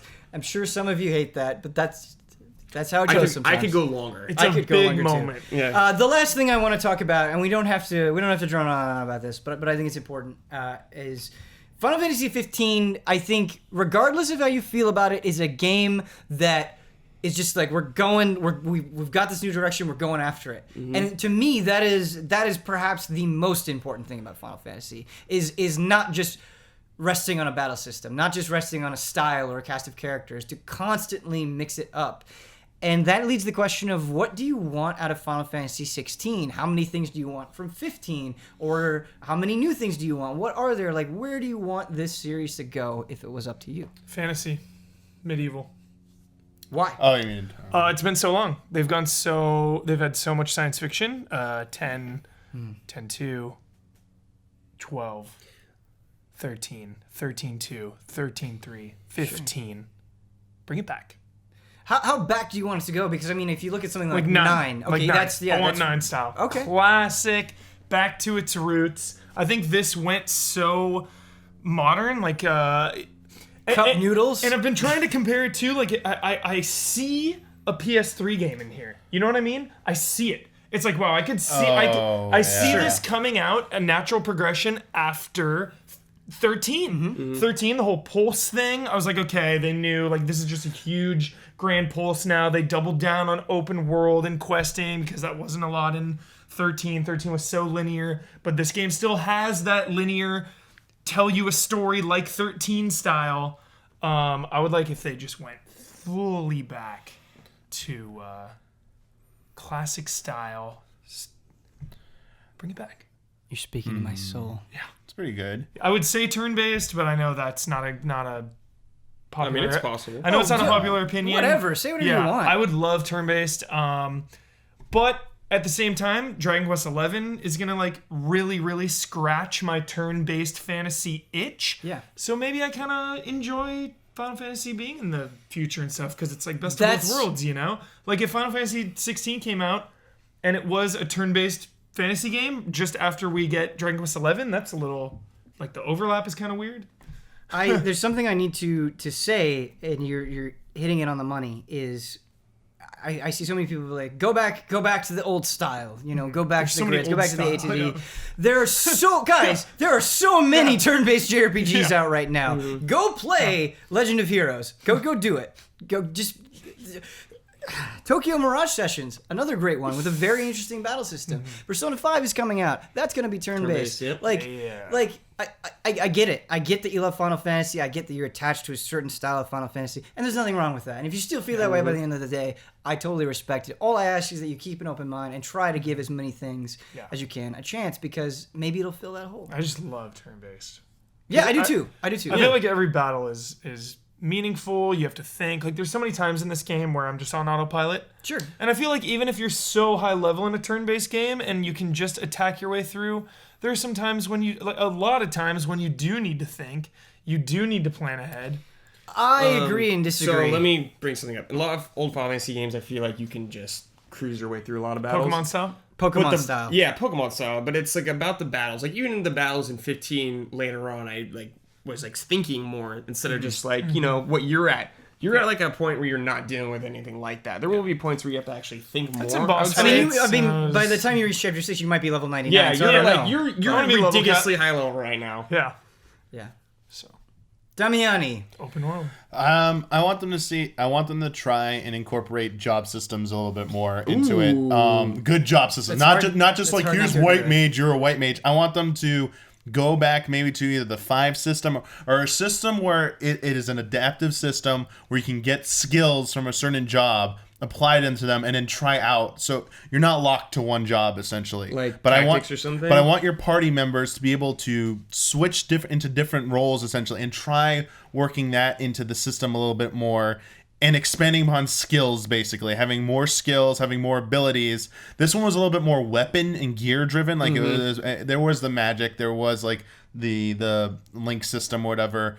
I would like to see that expanded more and drawing inspiration from the old classic job systems and working that in, as well as like it'd be nice to see a more like throwback to a more traditional fantasy setting. Where machinery and technology is a little less commonplace. It can still be there. Like, I would say up to like Final Fantasy 6 levels or Magitech's acceptable, but no. like not what? Oh no.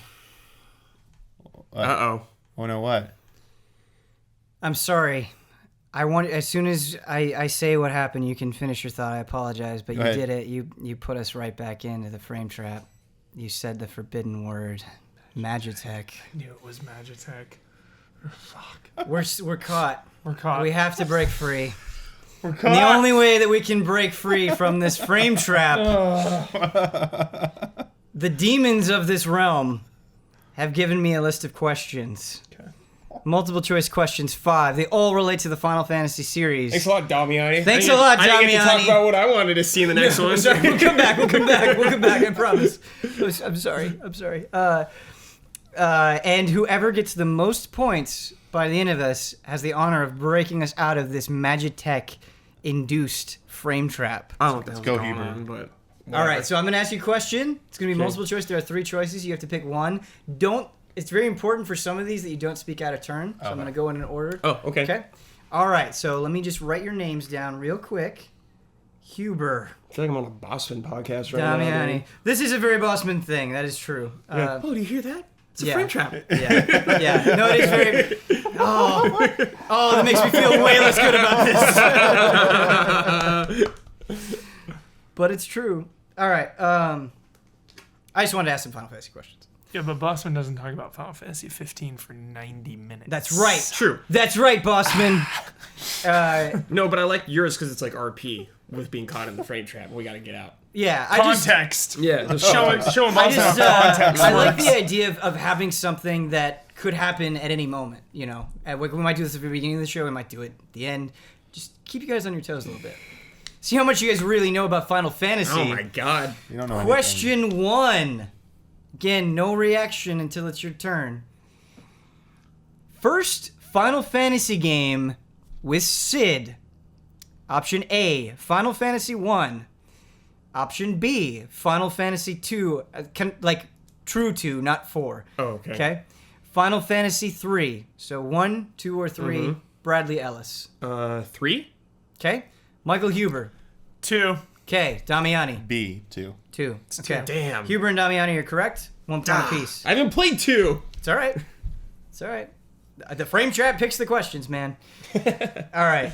Question number 2. How many Final Fantasy games have the words Crystal Chronicles in the title? So Crystal Chronicles has to be in the title. There can be an additional subtitle, but how many Final Fantasy Crystal Chronicle games are there? I pulled all of these from a specific source, so I hope they're right, but I tried to double check as much as I could. Please correct me if I get anything wrong. 6, 7, or 8? Oh, my God. This is way more than I thought. Damiani.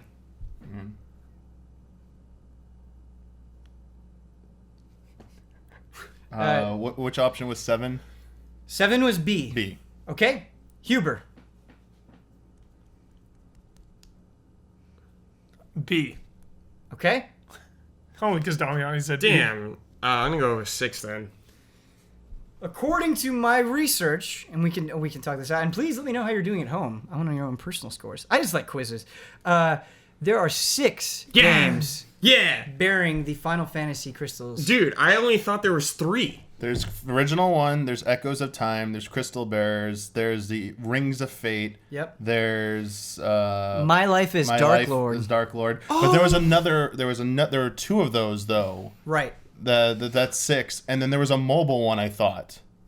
We need to check the tapes. That's compromised. I don't know if I'm right. I don't know if it's actually called Crystal Chronicles in it though. Okay, so it was a JP only. I went to one. 3 different pages. I trust your research. Yeah, Okay. I think went to 3 you're different probably pages. right. I could be wrong. We can debate Because this. I had but 6, and then I thought there was a mobile one, so I added 1 and got sure. to 7. Yeah, there's the original Crystal Chronicles, sorry and to there are let you down, 5 that came Huber. after that. The GameCube according one to was my the notes. first one, right? The GameCube one was the first Then one. there yes. was the DS one. Yes. Then I thought that there was the Wii one, and that was it. Guess not. Tricky questions. All right, another tricky question. Again, this surprised me when I saw it. This little trivia bit. Oh, great. What is the only Final Fantasy game to have more playable female characters than male characters? Option A, Final Fantasy 3. Option B, Final Fantasy Tactics. And option C, Final Fantasy V. Michael Huber. More playable female characters? I'm gonna say Tactics. Okay. Brad. I'm gonna say Tactics. Okay. Damiani. 3 is 4. But okay, I guess Tactics makes this a little confusing, and I should clarify that, and I will allow you to do whatever you want with your answers. I'm not talking like characters that like you can create and then assign. Oh, I just mean like Five. core characters. Five. Okay, excellent. So you're staying with Tactics? 5. You're going with Final Fantasy V? Yeah. You're going with Final Fantasy Yes. V? Because how you worded like your setup for the question, I was Yeah. gonna pick 3, but I'm picking 5 now. You're all correct. Thank Yeah, you. dude, 3. Is There's only one girl in 3. No, Yeah. The main character in 3 is a boy that you start out as. I thought there was more than one. No, there's one girl. There's what's her face? No, Jesus Christ. Let's play World of Final Fantasy. She's the one in it. Like, what's her face? I don't. At least I in know the who you're main, talking at least in about. the main 4, there's one girl. I'm pretty sure. 2-2-2. 2-2-2. We're all tied up in All right. question 4. Okay. What Final Fantasy game has Hironobu Sakaguchi said is his favorite? Gone on record saying is his favorite Final Fantasy game. I know it. Okay? Damiani. The options are Final Fantasy VII, Final Fantasy V, and Final Fantasy IX. Sakaguchi. The Gooch. The Gooch. 9. Okay? Huber. My gut was 9, but I'm leaning towards 5. 9. Okay? 9. All correct. So do we all break out at the same time? We have one more I'll question. have to come up with a bonus question. Can we all just be like, I'm okay at the same time and bust Wait, out? never mind. That's way better. That's way better. MVC That's way better. right here, That's way dude. better. But I mean, ultra spend it. we do have one more question. Aw. This one surprised me as well and caught me off guard. So again, I need to check the tapes, but I looked it up and it seemed very correct. Okay. So I hope my research is on the spot with this. Question number 5. What is the only main line Final Fantasy title where the player has access to summons but doesn't fight any summons in the game? So you can summon creatures, but you don't have a battle with these summons. Option A, Final Fantasy IV. Option B, Final Fantasy VII. Or C, Final Fantasy 12. 12. Okay, Mike. Well, Oh, okay. all right, Michael Huber, 12.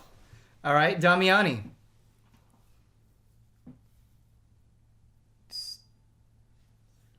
12. Okay. 7. Brad hits it. You don't That's fight right. Bahamut in 7? Yeah, what? Straight up lies. Straight up lies. Straight up lies. You don't. Where fight would you Bahamut. fight behind? I know they're materia Yeah, and you stuff that you acquire get them, Bahamut. you acquire them. Yeah. But I thought there was actually a fight with Bahamut I in don't there. think so. I don't think so. No. That's what the notes. That's what the research. Because I knew you didn't fight any of them. should. I thought Bahamut was a fight in that. All right, we're gonna live. Yeah. I'm gonna. Google, I'm probably wrong. I'm probably thinking of another we're game. wrong. I was. Yeah. I'm upset. I didn't know 12. I played 12 once and I forgot it. Like, about So summon. again, I don't remember was any summons in 12. that you don't have any fights with a summon character like a Titan or a Leviathan or anything like that. Yeah. All right, live fact check. I don't remember fighting 'Cause you Bahamut don't. in 7. You get the first one. Then there's It's Bahamut. just- there's I mean, three. they face off against Bahamut and Advent Children. Yeah. Having children. They do face off against Bahamut and Advent Children. Might be confusing Okay. the cutscene with having children. That really happened in Final Fantasy VII. They do. It's all a blur at this point. Sure. Too much Final Fantasy VII shit out there. So, Brad, you get the honor of breaking us out of the Magitech-induced dude. frame trap. I'm Do arm it. slashing out of this thing Do right it. now.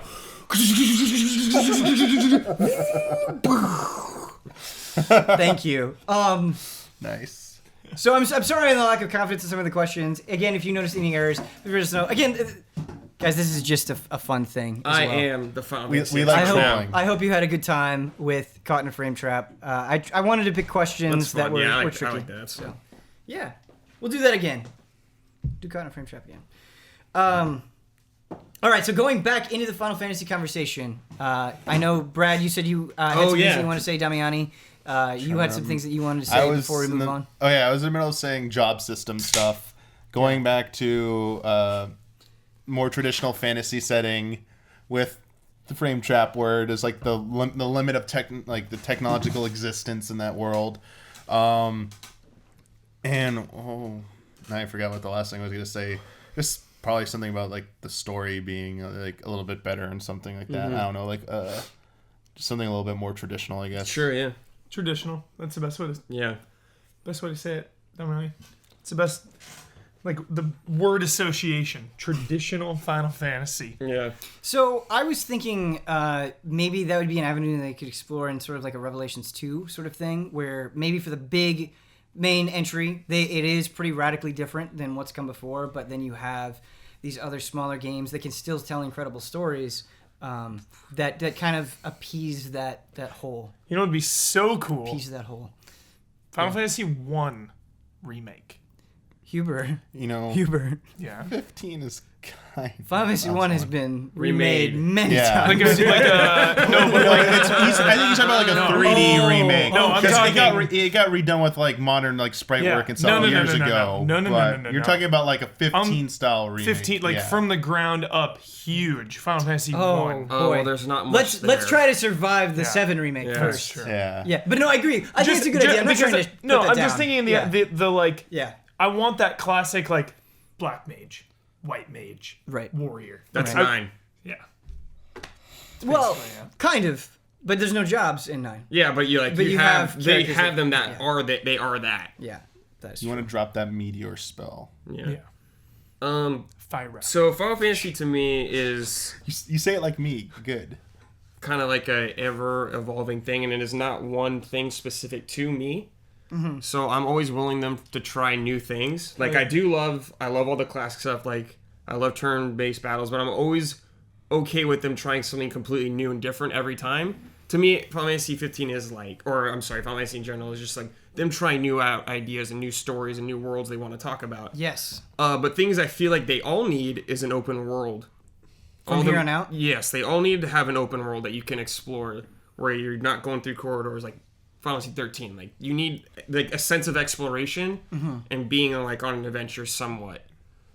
And I'd say they need like they could have a crazy ass story that's like really weird, but you need to be able to understand it. Yes. I don't want any more FLC. Yeah, like, I know that's a thing. weird It's always term. hard. Like Final Fantasy is like crazy Ultimacia stuff. Oh, like yeah, I'm, it's a down, great I'm example. totally down with that Upside down stuff. baby. But I just need it to be told in a way that people can understand easier. Absolutely. And Like it's fine if it's fine if they fine. have things that like you have to like kind of dig deep for, and like stuff that's like kind of left open. That's fine, but you need like a central thing to focus on. Absolutely. I'm playing through Final Fantasy VI again for research for this video series I want to do, and boy, it's exactly what you're saying, Brad. Where it's like, hey, magic's gone. We've got these espers. Like they have these terminology. They have this kind of their own unique thing going on, but it's very clear. Like this is what's going on. This is what's happening.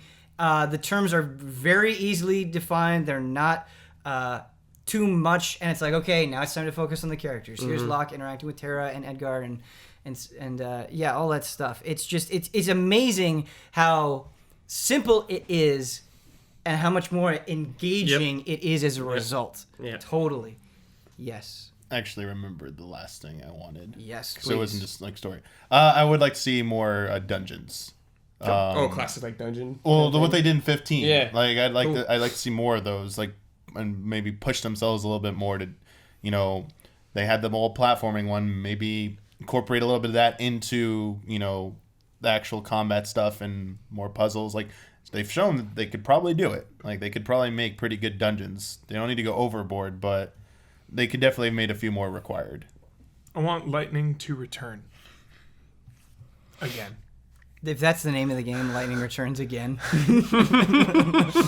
I saw on a Gath thread they're talking about 10-3. Yeah. And that's like a high possibility. That needs to not happen. Like, what? It needs to not happen. 10-3? It needs to not I happen. really like 10 a lot.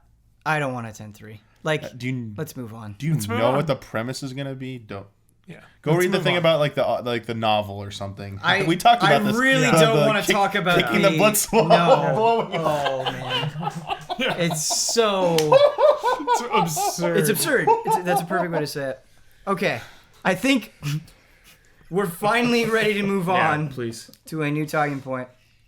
Kind of before we get into, there's something that's very near and dear to me that I want to discuss. But before we get into that, PSX happened, and PSX, watching that keynote live with you guys was really incredible for me because there were so many announcements that were exciting. I couldn't believe these things were happening, and it was just kind of one thing after another.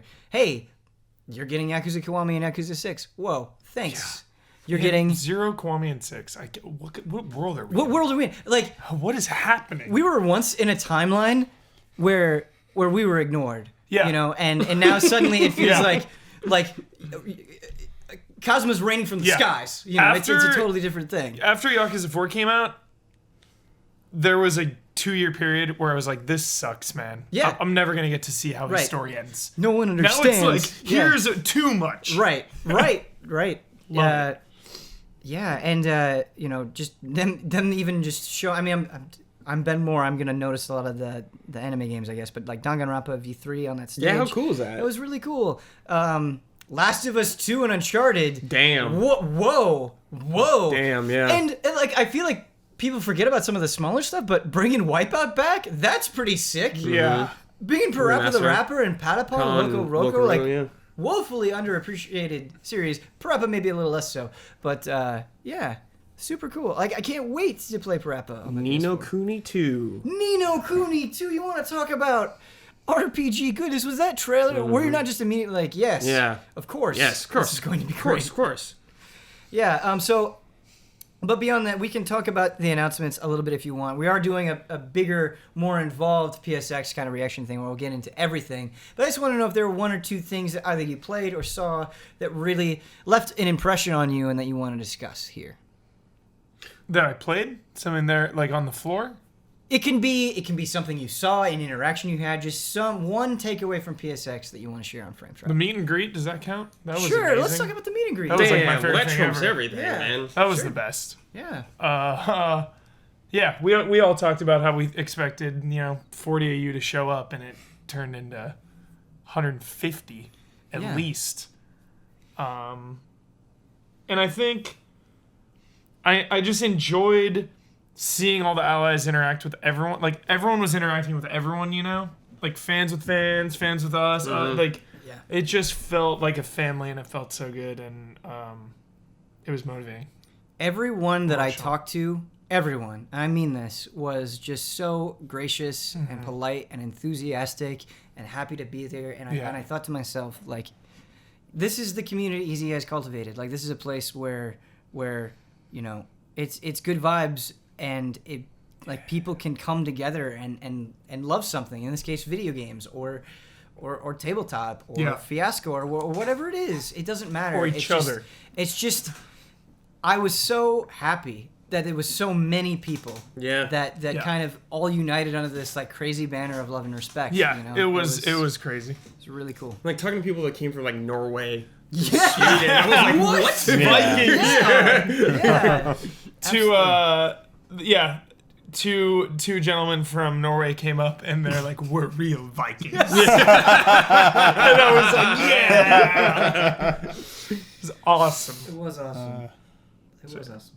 Sorry, a little semi off topic. Not at all. I'll go last because you know what I'm going to talk about.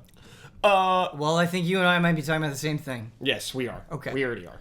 Two things were definitely my favorites. There are 3 games, really. The only 3 that I even need to talk about.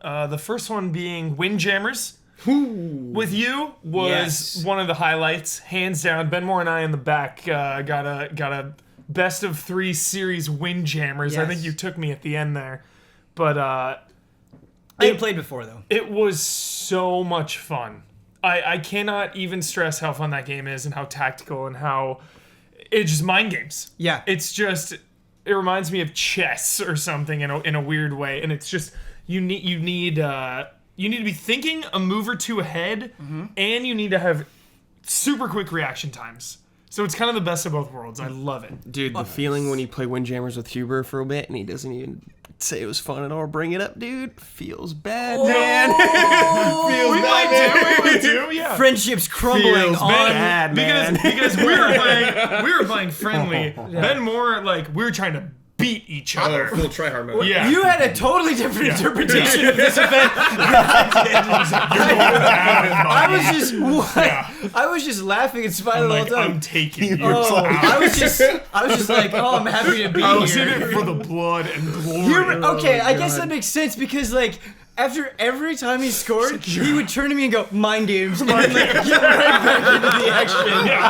Get in his head. I was just like, what?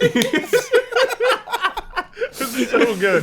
Then he started doing this like flame move. Yeah. I was like, how are you even doing this? The disc is flying all over the place. Yeah. Man, it's fun. It is fun game. It's immediately fun, like within Immediate. seconds. Within seconds. So Yeah. That's Yeah. So good. Then Machina, Nex Machina. How do you say it? Next Machina. Nex Machina. House Mark game. The Housemarque game from the creators of Resogun. That looks so rad. It's like Resogun on foot. Feels really good. I had a near perfect run. I was going for the high score on one of the machines, and had a nearly perfect run and got like 1 million, and the high score was 4 million. I was like, what? How do you do that? And they said a lot of secrets, and that was very surprising to me because I went through this thing like 2 or 3 times. I went through. It's like a stage 1 or whatever. You go through a couple frames and you go get all the way through, and I didn't even realize there were secrets to be found, you know? So the fact that stuff is that hidden in there is really cool and exciting. That's so awesome because I feel like it's one of those games, and I love this when it happens, where you spend a lot of time with it and you sort of develop your own style, and then you go online and you see a guy and just like, I didn't even know I could play that way. I love that feeling so much. Yeah, very They said cool. there's like hidden levels and stuff that you can find and go in. So I thought that was exciting. And then now it's your turn, Brian. No, I'm going. No. Oh, Survival mode, Uncharted with Brad Ellis. I didn't play in forever. And Quentin. I don't know how Cobb. to play, and you're like, we're going on He hard. gets the good vibes. It was the best because on the first day, I really wanted to play it, but they were super busy back there. I wanted to play it with Quentin. He works at Naughty Dog. I was like, dude, I want to do like something hard because they kept stressing how hard it was. It looked kind of hard. This game, this is amazing. This is not just some simple add-on to Uncharted full multiplayer. I really want to stress that this is a it almost feels like a standalone expansion pack. Because there's an entirely different progression. Okay. You can carry like your skins over and stuff, but in terms of your stats and weapons, everyone when this comes out is starting at level 1, which is really nice. It's a refresh for people that may have been away from a while.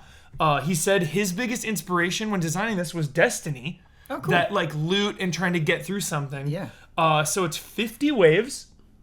You have to go through on easy, then normal, and then crushing. You have to go in order. And each time you get through one, each difficulty has better rewards. You can get like up to level 5 weapons. You do 5 waves at a time, and then you back out. So it's not like, you're doing all 50 at once. It's like you do 1 through 5 and then 6 through 10. Each 10th wave is a boss fight. Brand new bosses they made for this game. And then when you beat Crushing, you get Hardcore mode, which is all 50 waves at once. Hours. You lose, you get game over, you're done. You're done.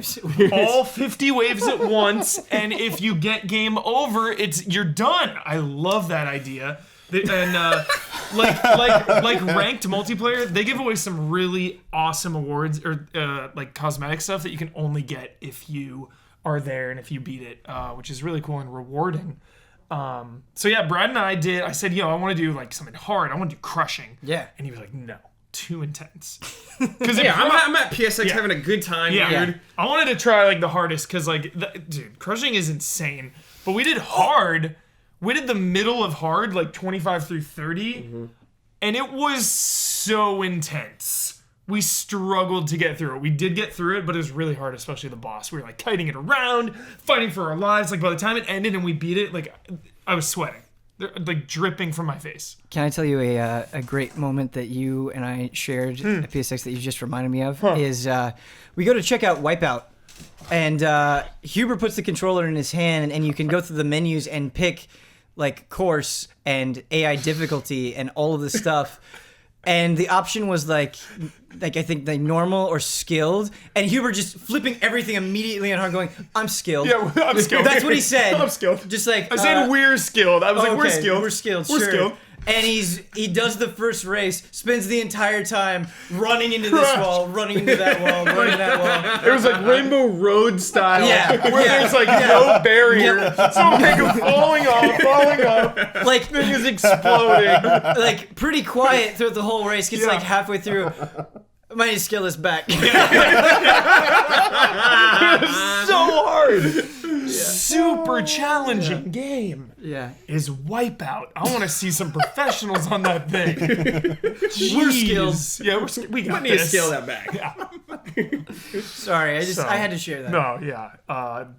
Uncharted though. Very, very, very excited for that to come out. Excellent. Damiani, what do you got for me? I'm just glad that we have a new tentpole event with PlayStation Experience. Yeah. The press conferences to look forward to during winter every year going forward, pretty much. Like, it's nice not to have to be like, man, everything's during the summer. It's like E3 and then a few other events, and then like towards the end of summer, it's like TGS and Gamescom. They wrap it up. That used to be like the end of the year. It's like, that's it. And this is the fall release season. See you next E3 for anything hype. And now it's like, all right, all the fall games have come out. Now it's like, here's PSX. Here's we could start getting excited for like starting early next year.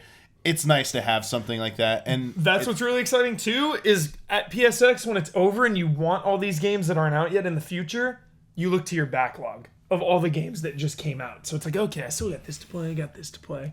Yeah. Need to say, big fan of the Shadow Drop. So many. Love Shadow Drops. So many Shadow Drops. Shadow Drops. Shadow Drops. It's gonna come, this will be a point next year where we're just like, stop Shadow Dropping. It'll be nice. It'll be surprising when a game has a demo in the future. It's like, oh, it's got a release date for once. How original of them. Everything wasn't available day one. Yeah. Good job. Even though it was it was part of PlayStation Experience. Watching the finals of Capcom Cup. That was pretty cool. And seeing USA defended the skies. NuckleDu and Ricky Ortiz taking it to grand finals, knocking Japan out. So long, Japan. Chun-Li, Arminka represent. No more cheese, although they're probably going to nerf her. Yeah, there was cheese. There was definitely cheese. Those assists. Yeah. It's like, hey, is this a Marvel game all of a sudden? These assists saving you. It was a nice thing to see, and it was nice to watch it capped off with that Marvel versus Capcom Infinite gameplay trailer. Yo, Dami, talk to me about this real quick. I didn't see it. So it showed the 2v2 action. People need to... It was funny to see older Marvel players calling the newer people whining casuals because they don't know about anything before Marvel MVC2. Like, you heard of Marvel superheroes and the gems? Like, this is what they're doing, guys. Although they said it's actually more like the Groove Link system or something. Alpha? CVS2. Oh, sure. Yeah. Okay. It's more like that, actually, is what the gems are going to be like, is what one of the Capcom people compared it to. They just said it got too complex with Marvel vs. Capcom 3, having 3 characters, then your assist you got to pick, and you got to like choose from this giant roster. They knew FGC people loved it. But they want to scale it back, and it does have a history. This is like the origins of the versus games kind of came from this. It's kind of a throwback to that.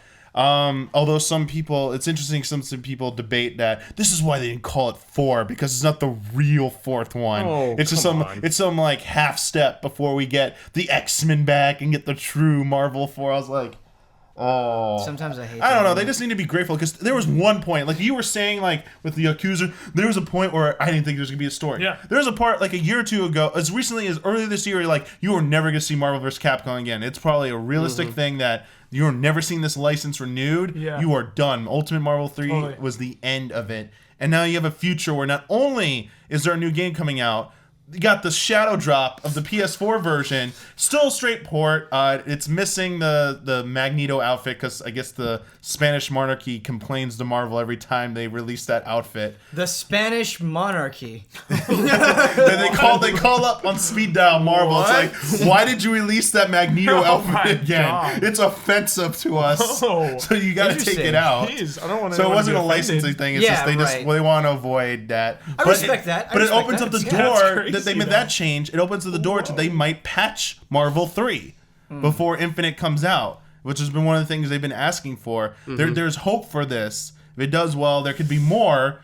It's just a good time. And that tweet from someone that put out with the photo of Yipes' reaction, just like could not believe we're getting another, like, he didn't, like, you saw the rumors, like, I still don't believe it till I see it. Like, you guys are just like, it's gonna rip my heart out if they don't show it off this weekend. It was all a lie.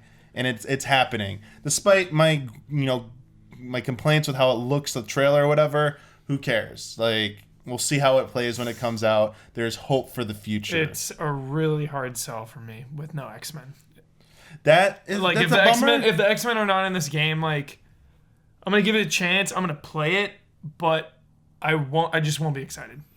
I won't have excitement going forward into it. X is in it, so I'm way down. I'm kind of in the Bradley Ellis camp here, where I always care way more about the Capcom side of characters than I do the Marvel side. That's true. Wesker shows up, and I'm like, okay. I mean, so the Wesker reveal trailer, he was like, I'm back on board, guys. Nemesis? Yeah, Nemesis. I know. Then just have like a Capcom versus something. I don't know. Like, to have it be Marvel versus Capcom with no X-Men. Hey man, they're just doesn't separate. feel right. Fox owns them now. I was watching. No. Fox has the movie rights. They don't actually own the X-Men. Yeah, I gotcha. That's a I gotcha. misconception. I was watching Maximilian stream last night as I was fighting Adamantoids in Final Fantasy 15, and as you're fighting the boss. It's a great stream. You should go check it out. It's a lot of fun. He heard. I can't. This is all just total speculation, just total rumor. But there's a reason I'm bringing this up. He said that from the Capcom side, some of the characters that they might introduce are Proto Man, okay, Monster Hunter, which I thought about, and it's like, oh, you could totally make that work. Cool. Falcon from the lead character in the like pilot jacket and the blonde hair from Power Stone. Okay. Yeah. And it's just it made me realize that there have been a lot of great MVC characters, but they could go even deeper. Yeah. And like Asura, that was one of the rumored ones, and that's really what I want to see. Is I'm excited. Like there are characters that I want to see return that I really love from both sides, but man, it'd be really neat to get some other characters some love. Like, can you imagine maybe giving Dragon's Dogma some love? If William Birkin is in the game, then I'm 24-hour stream. I think we just need to make a Resident Evil fighting game for you. That's true. Yeah. Here's one for you. Yeah. Because Capcom developed it, and Disney owns the IP. Scrooge McDuck. Yeah, it'd be great. But that pogo stick. Great. Can you just like the supers just him? So good. Dude, he like throws money and like six the Beagle Boys Yeah. on someone or something. Or Scrooge Huey, Dewey, McDuck. and Louie, dude. Oh, especially this Huey, Dewey, and Louie come and they throw like And gold coins at Launchpad. people. And Launchpad crashes coming a in the plane. chopper, dude. Like, oh my god. Yeah. God. The beat down with the cane. It's like, My God. He dives you into the money bin. Yeah. Oh my God. yeah, like in the safe. Throws you in the safe. KO. Did they have the theme in it, maybe? And like one of the levels is like The moon. fighting on top of the safe, like the giant safe in Duckburg or something like that, dude. Can you I imagine don't even playing? think you can handle this. Can you right imagine now. playing MVC and just like the DuckTales theme going as you're what's going fighting? in the vault? Boom, bam, boom, bam, boom, bam. Oh my God! Fighting Thanos. I love this. Oh my God! I love this so much. Capcom Capcom Finals. It's Scrooge McDuck versus Wesker. It's like, what? I'd scream out loud. Oh my God! Did you like Wesker's implementation in MVC3? I loved him. Wesker. Glasses are coming on. I love like Wesker, the Resident Evil 5 Wesker. I love Resident Evil 5 Wesker. Can I? Coat? Yeah. Yeah, I love it. Can I be real with you for 1 second? Yeah. Okay. Like let's pretend Wesker, the character, real person. Yeah. You think you would leave your girlfriend and take a shot at Wesker? No. But I'd want to just grab kidding. a beer with him. You want to grab Be it? like, That's yo, it? Tell me your plot. Don't tell me you would try What to are you grab his planning? butt. You would totally try to grab his butt, dude. Don't lie to me. Okay. No. I'd be like, yo, tell me your plan. What's going on? Your plan. What's going on? I'd call him Albert. Would you I'd be offer like, hey, your Albert. Would you offer your help? Yeah. Sorry. I think whatever you need. If you want to experiment on me like Orochimaru style, like inject me with some viruses, let's do it. Quick side note. Me and Huber were talking last night because you said like grabbing a beer with Wesker. Tell me your plan. We were talking about like doing that with Miyazaki or something. Yeah. Tell me your plan. Like, tell me what this is all about. Tell me what's going on. The cryptic Bloodborne lore that's Yeah, like tell me what- neither confirmed nor denied. What did you mean by that? What did you mean? What Miyazaki? What do you mean? What do you mean by that? Yeah. Tell me what you were thinking at this moment. This line, read it back to me. Yeah. What do you mean?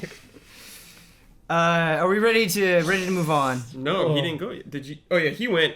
We gotta talk about what we're. I know, that's what I'm saying. Oh, okay, That's dude. what I'm saying. This is the real deal. Yeah, This Brett, is the real deal. I love how excited you are about this because I am very excited as well. It's time.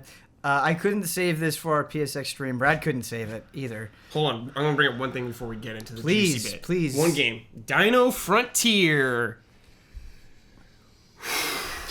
Yep. PSVR game, dude. Yeah. Kyle Bossman tweeted us, No, he texted. Texted everyone individually. which is a big deal. Individually. Individual personalized text from Kyle Bossman. He's like, you need to go play Dino Frontier. He told me if you play one game at PSX, Make you it need to. Dino Frontier. 10 out of 10. Okay. I never get texts from Kyle Bossman. Me neither. This felt like Yeah. I have to do this or Because I'm it was on letting him down. Because it was on Sunday. Yeah. So, because he knew we were there Sunday. He's like, yo, guys. Dino But this affected him so much, Yeah. you know. Yeah. Yeah. Tell me why. Okay, so Dino Frontier, PSVR game. Think like RTS in PlayStation VR. Mm-hmm. So, oh my god, just like the vibe of it. Okay, The vibe. So I'm gonna tell you like what we The did in the demo. I'm vibe. gonna walk you through the demo. Walk that me we through did. it. Walk me It's through like a it. Knott's Berry Farm vibe. Yeah, so you're starting out like this plot of land. You got like a building, like a couple buildings, and you got these little dudes walking around. So it's like, think of like this table. It looks like you're looking at this table right now. Okay. And you can like drag the table closer to you, and you can look like really close at the guys walking around and everything like that. Pretty much, it's like an RTS. So you have this like town. It's like the Wild West kind of thing. But there's also dinosaurs in this place. So you start off, you have these guys. You could pick up these guys and like take them to a location. It assigns them to a job. Okay. So like there's a Lumber mill. A lumber mill, yeah. So you like pick up this little dude and you drop him in there. Then he's got like an adorable little lumberjack outfit on, and then they go out there and they start chopping down trees and like wood. So you pick up the wood and like drop it in the building, and you get like the wood points. So you get things like that. Then you get hunting lodge So you get a hunting lodge, Ben. So you got these guys. Give me the hunts. Oh, and there's food also. You get some guys get food. You have to harvest resources So like food, you're lumber. like picking berries and stuff like that. And you Yeah. can take the berries and go like eat them, get food. Then you got a hunting lodge. Sent these hunters out. They fight some like some sort of dinosaur, little like scrub dinosaurs. Okay, kill them, get the food. Then it's like, okay, now you hunt for raptors. So you send them off, dude. And they get in like a little fight, like the most adorable fight ever, like fighting raptors with guns and stuff. Like you have to see this art style. like, pew, yeah, it's like pew pew, and you like defeat a raptor, then it's like hogtied. So then you drag them into your hunting base. Now they're mounts. Mount the raptors. Whoa! So then you put the hunters on the raptor mounts. Yeah. Then it's like fight this The T-Rex. T-Rex, the boss. So you T-Rex you boss. go into battle mounted on these Yeah. raptors facing off against this Yeah. giant Giant creature. T-Rex, Okay. And like the hunting lodge, there's a flag, and that's your rally point. You can move the rally point Yeah, so you can anywhere like on have the them map. go anywhere you want. And you can also like put the rally point over here, and then grab them and just put them there, and then they'll like patrol that little area. The art style is what really sold me on it. The art style, like, it's perfect for a Yeah, game like that. very very fun game. So then you have the showdown with the T-Rex. He picks up one of the raptors and hunters like eats them and everything like Yeah. that.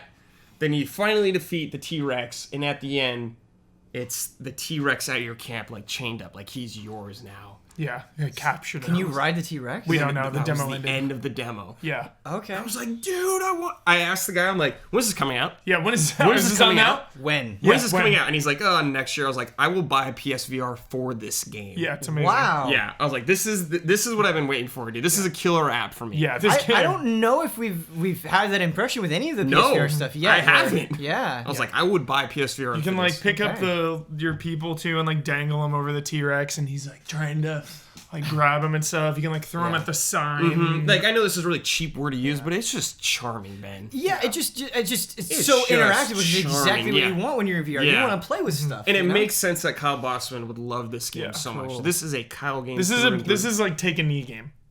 Take a knee. Yeah, Take a knee. get in there. Like Ben, you need to play this game. You've sold me. you gotta play The this game. also too like the loading screen and stuff, or like before you entered the stage, Yeah. it was like nighttime and there was like this Campfire, yeah. And they're Oh, all just huddled cozy, around, guy playing man. like a little guitar. Yeah, I feel like an idiot for missing. Yeah. this is one of those Cozy. games. Yeah, this is one of those VR games that like I want to be inside. Yeah, I want to be in that. You know, world. and I wanna be in that's that world. the biggest And you- compliment I can give a can VR be. game. You can be. You're God in that world. Put me in the Matrix. Yeah. Cool. So it got me excited for just like even thinking about RTS and PS or like in VR in general. I never really Yeah. thought about it Yeah. like, before like that. I'm like, dude. But it seems like it's so easy to do to just yeah. get people where you need them to go Yeah, and manage yeah. stuff. Yeah. Cool. Yeah. Also, real quick, Yeah. highlight MLB The Show. MLB The Show. Okay, I know we don't talk about sports enough. No. It's not the style of the show. We talk about wherever the flow leads us. Good. So I'm talking about sports. So settle in We for love 1 sports. minute. I love sports. So we went over to the MLB The Show lounge for a quick little drinky? little drink, Little drinky poo? little rest break. Yeah. And it was the best setup. It's at the bar with the controllers at the bar and the TV right there, and we're playing. Pretty cool. That's pretty cool. So they had the retro mode. Okay, that's all we played. We played the retro mode that they briefly showed at the keynote. Yeah. This is amazing. This retro mode. It is. It felt like I was playing MLB baseball on Game Gear. That is the closest thing I can relate this to. I thought of Bad News Baseball on NES when I played it. There's legit like 2 buttons. Okay. And like it's so arcadey. Like when you move your guy in the batting box, he just floats. He like slides across the ground. You can like float him anywhere. So one guy pitches with X. That's it. You just X is throw the ball, and you can like aim it. You know, you throw it, and then you like the stick will be like movement, so you can throw it and kind of like change direction. Yeah. Other guy, X is hit, square is bunt. That's it. So fast. Went through an entire 9-inning game in like 15, 20 minutes. I actually had fun playing this And game. it was so much fun. It was like, it's MLB The Show like had one off year. I think was like MLB 15 or 14. It had like an off year, but it's always consistent. It's always great quality. But rarely do they add anything of value. Like sure, they add little different modes here, and they refine some things. They open up like online season mode, and there's like some minor additions. This mode feels like a huge addition, and I think it's gonna be, like the biggest draw to this entire game this year. I think this is gonna bring a lot of players in that are not that into baseball. I feel like you're speaking to me here. Yeah, like this is a mode that you could easily lose yourself in for a few hours just streaming, and I think it's this mode is speaking to non-sports fans or non-baseball fans. Me. What I love. Yeah, Brad loved it, and he doesn't like baseball. Like he doesn't hate baseball, but he's lukewarm. Like whatever. If it was just the next MLB The Show, I'd be too intimidated to like go through like a season or something. Yeah. This is a perfect gateway. Kind of get your feet wet a little bit, and then maybe you're like, oh, I'll try out that other stuff, and I think that's really great. 2 buttons. 2 buttons. And it was just, dude, you want to talk about Windjammer mind games? This guy, man, how many friggin' times he's throwing the ball inside? I keep swing and miss, keeps throwing it inside. Downloaded. He goes, skilled. He goes, can't lay off it, can ya? Yeah. So it was like he swung every time. Every time. It's really Can't fun. lay off it. Can't lay off it. I can't. It was a blast. Beautiful. All right, Ben. All right, we ready? It's time for the real deal, It's my time friend. for the real deal. Very quick preface. So they had a story trailer for Persona 5 that came out right around the same time as the keynote for PSX. And it is honestly the first thing I've seen from Persona 5 where I'm like, whoa. I just was not feeling the voices. And I wasn't sure what to think. I'm like, oh man, is this dub going to be bad? I mean, it's great that they're bringing the Japanese VO, but I think a bad dub paints a negative impression for that game for a lot of people, and I didn't know how I feel about it. I'm like, is this not up to snuff? And then Brad and I were fortunate enough to go kind of get a behind closed doors demo of Persona 5. And Brad, I've said a lot about Persona 5, and there's one thing that I want to nail home here, but I want to know what you think. The best game I've ever played at a show, period. Could be one of the best games I've ever played, period. We are off the I'm rails not even now. kidding. I'm not even kidding. Like, I'm not trying to be hyperbole. No. Like, this That's is how you one. feel. This was like one of like the greatest games I've ever seen. Brad, when you finished it, you messaged me, and it just the urgency in your voice. I texted Ben immediately, and I said, "Just played Persona 5. Period. Holy shit." Yeah. End. So, it's a game that we are extremely excited about. But this demo kind of, we got to spend more time with it, and I think get a better sense of what's really going on in this game. Yeah, can I paint a picture? Yes. Can I paint a picture real quick? Pictures. So, like, I was super confident in Persona 5 already. I'm like, I don't need to worry about this. I'm the most confident I can ever be in a game. Right. Somehow, this surpassed that. Yeah. My expectations of this game, even though I was like, this game is already a 10, no matter what. Guess what? It's past a 10. We're going 10 stars on this baby. This could be like the greatest game I've ever. Oh my god, dude. Yeah. It was insane. Oh, and the thing that I really want to talk about, and I want to know your opinion on this, is I think we need to talk about something that goes on with RPGs, specifically JRPGs, that Persona 5 made me realize, oh, it doesn't have to be this way. And I'm talking about playing to the cheap seats. I'm talking about having sort of the same story repackaged and repurposed in different ways, where the beats, the character archetypes, and they just keep recycling this stuff again and again. Final Fantasy, dude, chosen one. How many times do we need some like chosen character? Absolutely, and just really simple fan servicey stuff that feels more of an obligation rather than an inclusion of purpose. And I'm not saying that stuff doesn't exist in Persona 5. Don't get me wrong. Of course, there's fan service. I'm sure, absolutely. But you bet. But what the broader point that I'm trying to make here is the scene that I was shown from Persona 5, and we can't talk about story details. I wouldn't want to talk about story details. But what I need to say is this game feels like it has something to say about our world today. And the things that it's tackling with don't feel dark for the sake of being dark or for the sake of being like, oh my gosh, I can't believe you're talking about this. They're actually exploring these issues of sexual assault being different in a foreign country, the abuse of authority, and not like, you typically see it in RPG games where it's like, okay, you have this big political figure. Like, like teachers in a school abusing these kids, and how well and how thoroughly they're exploring things, and then how these things resolve themselves. And just playing Persona 4, it talked about serious things as well, but there was sort of always this air of kind of naivety about the kids, right? They're kind of from this small town. They're like, whoa, what's going on? The cast of Persona 5 feels a lot more grounded, and like they are aware of how bad things are, and they have to deal with this every single day.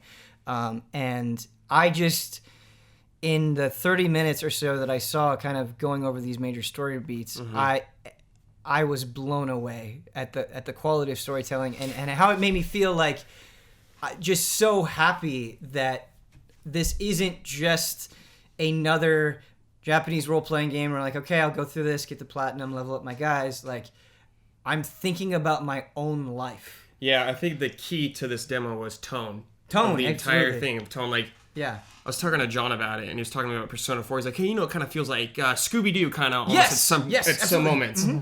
This feels like real-life situations that normal kids are in, you know, kind of thing. Yep. And it just really strikes home. It's like, it was just way more relatable to all these kids and everything, like, all these situations. Absolutely. Absolutely, Brad. The other thing that I think you and I can both immediately agree on is they went through a dungeon, and people rightfully slam on the dungeons in Persona 3 and Persona 4, where they just sort of feel like copy-paste, very basic design. When John, the guy that was running us through the demo, said, these are all like individually crafted dungeons. Thank God, yeah. You can immediately tell. There's so much more going on.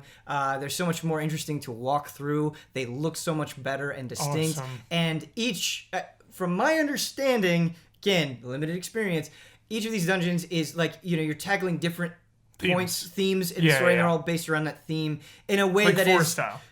At Force style, but like the next level. Yeah, up. elevated. Cool. And just, I said this before, and to have it hammered home again, I think it deserves another mention.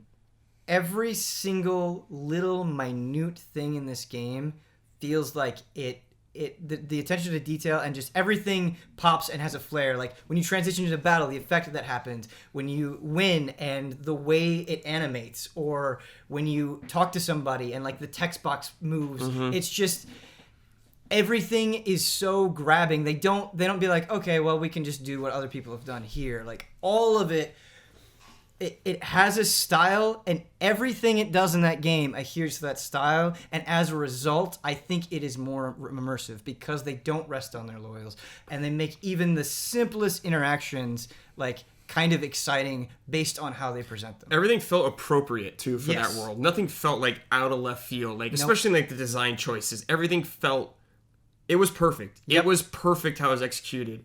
And like, I want to talk about the improvement of like the combat when you're in a battle now. So if you've played old Persona games, you know you got your typical menu you're going through. Everything is now mapped to a button on the controller, so you're not going through menus as much. So it just like adds a lot of like it's just way more fluid going in a battle now. You know, everything is so snappy. It's super like the flow of everything is so good now. It's like I would almost take visual downgrade because again, it's on PS3. It is a PS3. Like, there was a moment where I could tell it was a PS3 game. Sure. I'm okay with the visual downgrade if all of that stuff is immediate. Everything was immediate. Like no load, so fast. Like everything like going through a battle and like ending it felt like incredibly seamless. Everything felt like that. Perfect. Yeah. And like best soundtrack of all time. Oh my god, the soundtrack's great already. From what I heard of the soundtrack, it's already incredible. But like, I love the idea of now, like, you being able to switch your personas on the fly way easier now. Yes. Like, it was just like, you're pushing right on the analog stick or R1 or something like that. Instead of like going through the menu and equipping that one, you could do it on the fly for any time you want kind of thing. Just like, they were perfecting what a Persona game was. It is just such an incredibly confident game. Oh my god, it's unreal. And, you know, it's one of those things where I've gone to a lot of preview events now where what I initially thought of a game ended up being the exact opposite. Either I loved something or hated something. And there's always that seed of doubt. You know, you never know how it's going to go in the end, but it is really hard. It is a struggle based on what I saw to not feel like this is really going to be something special. And I hope people give it a chance, because I think it's going to be one of those games. It's going to be one of the greats. I think it's going to be one of the greats. Yeah, and wow. And to have people who have played it in Japanese and you can understand Japanese and do the wink, wink, nudge, nudge, like, you don't have to take your foot off the gas, man. Like, no, it really is crazy. Is super reassuring. So it came out on PS4 in Japan already, right? Yep, it came out on PS4 and PS3 at the same time. Yep. Okay. Yep. Are we getting a PS3 version over here? I believe we are still getting a PS3 version. It's hard to remember that sometimes. The only thing I saw where I was like, PS3 when I played that game was when you're walking through the city and you see people kind of walking by and they kind of phase in and out as you get to a certain distance from them, kind of thing. Right. That was the only thing. Yeah, and I think that's fair. And there are definitely times where it... Yes. But I think the art style is so good, it doesn't even matter. Yeah, and the weird thing about Persona 5 that is going to take a little bit of time to get some perspective on is when you compare it to 4, it's like, oh my gosh, because you're going from a PS2 game to a PS4 game, and it's just every area is more densely populated. You walk around Persona 5 or Persona 4, and yes, it's a country town, but there's no one on the streets. There's not a lot to interact with. I mean, there are, but it's just so sparse. And you like get into a train in Persona 5, and it's just super crowded. It's like, oh, this is really cool. But yeah. The style more than anything else. This is a game, like, I don't do this with games really. I would recommend literally every person who plays video games to try this game. I feel the same. To try it. I feel the same. It is like the peak of where that genre is at now. Yeah. So hype. Only because, I wouldn't do this for a game where it's like, oh, I just think you'll have fun with this, or, there's cool mechanics in it. I think this has the ability to be a story that you connect with, and that's when when I have those moments where I feel like, man, I think a wide variety of people could really get something out of this, is when I feel most compelled to be like, no, please go try this out. Yeah, I've been pretty blacked out on Persona 5, so I don't know a lot about anything, and I saw these characters, like one character for maybe 2 minutes, and I was already invested in this character deeply. Like, I cared about this character for like 2 minutes. Like that, I think that says something if it was just one character for that long of time. Absolutely. Nanako, bro. Immediate connection. Nanako's great. Nanako's great. But yeah, be excited about this game. Very excited. How are you guys feeling at the end of the table? I know we kind of took that one over, but... No, good. Media blackout. Sure. So did we say too much? No, absolutely not. There's some certainties in life, like air and the sky and water, and Persona 5 being one of the greats is just a fact of life. Yeah. That I'm just so sure of it. Everything I've seen, everything you guys have said. It's like it's just some things are like all opinion based, but this is fact. Yeah, some things are just is fact. Are just inevitable. So I try not to think about Persona 5 until it's in my hands at this point. Sure. Because I know it's a 10. Yeah. Like, I knew it was a 10 already. Yeah. And somehow it's past the 10. Yeah. Breaking the scale. Yeah, breaking the scale. New era. Just waiting. Are you guys ready for some emails? Yeah. Let's move on. Let's cool off with some emails, dude. Yeah. Cool off. Our first email comes in from Namzor. Hey, Namzor. It's a cool name. He says Alola. Oh, he says, sorry.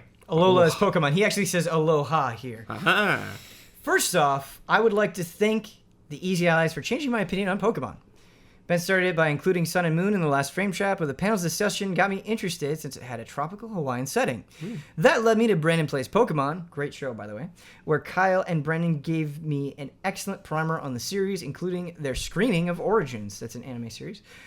Since the original release, I have always had a strong, persistent disinterest, bordering on disdain for the Pokemon series, but I can happily say that Sun and Moon will be a day one purchase when it comes out on the Switch, assuming that happens, which it probably will, based on information. Also, the first Nintendo system I'm buying since the N64. Damn. That's interesting. While I will most likely never play any of the older games, or definitely never watch the animated series or movies, the Pokemon talking using their names really grates a nerve. I'm looking forward to starting my own Pokemon experience this year. Now for a quick question, Final Fantasy XV has some really good looking in-game food. So if a cookbook that allowed you to make real-world facsimiles of in-game food was being created, what were your top choices to be? What would be your top choices for food to include in it? So it doesn't just have to be Final Fantasy 15. What food would you like to cook or make a cookbook out of from video games? I mean, I don't know. I got one. Sorry, go ahead.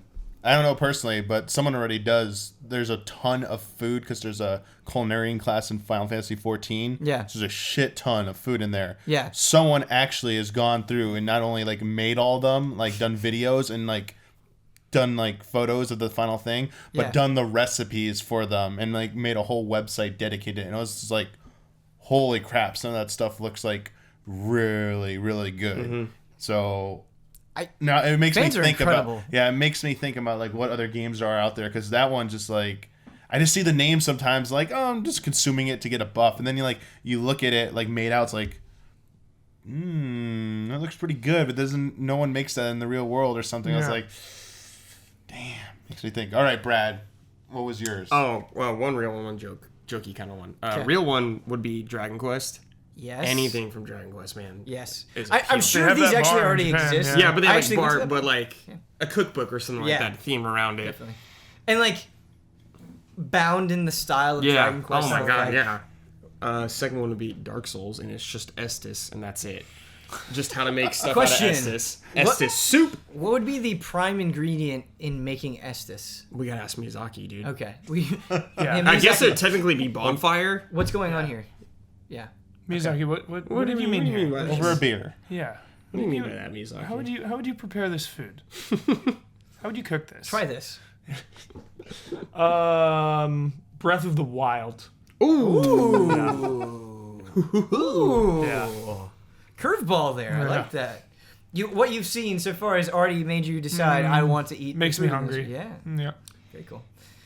I think this already exists. I haven't seen it, but Monster Hunter. Oh, but I want to cook raw meat like they do in Monster Hunter. Like I want to sit by the spit and spin that thing and go, yay. We'll play the music. Yes, with the music. I want the full experience. Definitely. That was a fun question. I would love a 15 cookbook. Seriously, dude. So the food he prepares in there is I think somebody on Reddit is compiling recipes for, and there is a ton in Final Fantasy 15. Has gone and it is working on that right now. Damn. So I was playing last night at like 2 a.m. Yeah. And like cooked some stuff up, and I was like, God, that looks good. Yeah. This looks good right now. It looks so good. It does. All right. Our next email comes in from Justin. Hey, Justin. Subject, unable to play horror games. Oh. Hello, Ben and the rest of the Frame Trap table. The entirety of October and November have passed me by, and there's one game sitting in my library that mocks me like nothing else. Resident Evil Remake HD. Oh my god. I downloaded the game because it was free with PlayStation Plus, and I have yet to even open the title screen. Because I'm scared of horror games. I love all video games, and it kills me to ignore an entire genre filled with excellence. Whenever I hear Huber rave about Resident Evil or The Evil Within, I get hyped right along with him and just want to jump right in. But I think back to my attempts of playing Outlast and other games like it, and how unbearably tense I got. I want to love those games, and it seems like the majority of the Easy Allies crew can handle the horror genre, with one obvious exception. So how do you go about enjoying getting scared? How do you push past the fear or let it wash over you and come out the other end feeling entertained? Michael Huber, coach me, or anyone else present on the panel.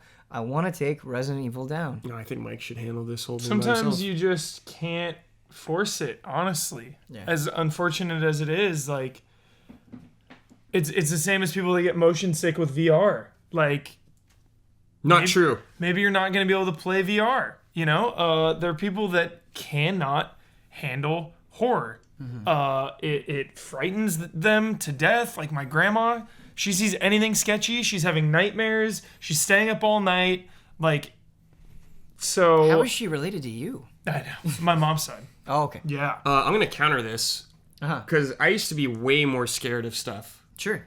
But at a point in my life, I was like, I need to move past this kind of thing. Mm-hmm. Like, I did play original Resident Evil when I was younger.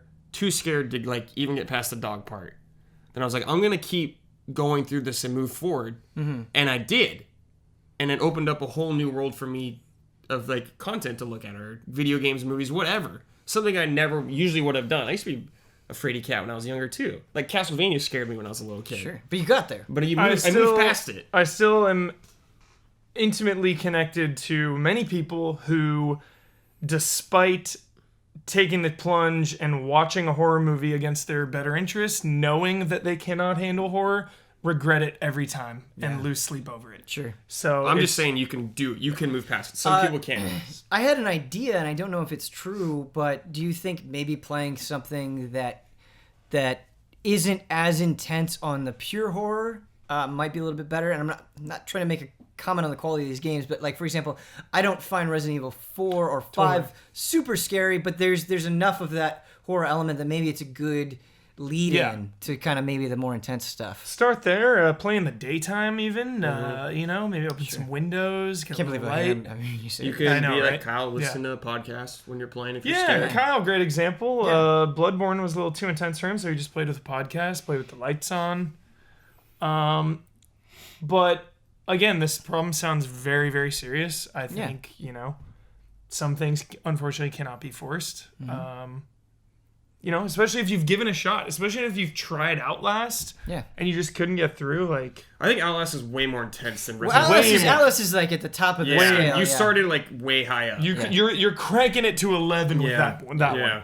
So I would try Resident Evil 4. Yeah. I think that's good advice.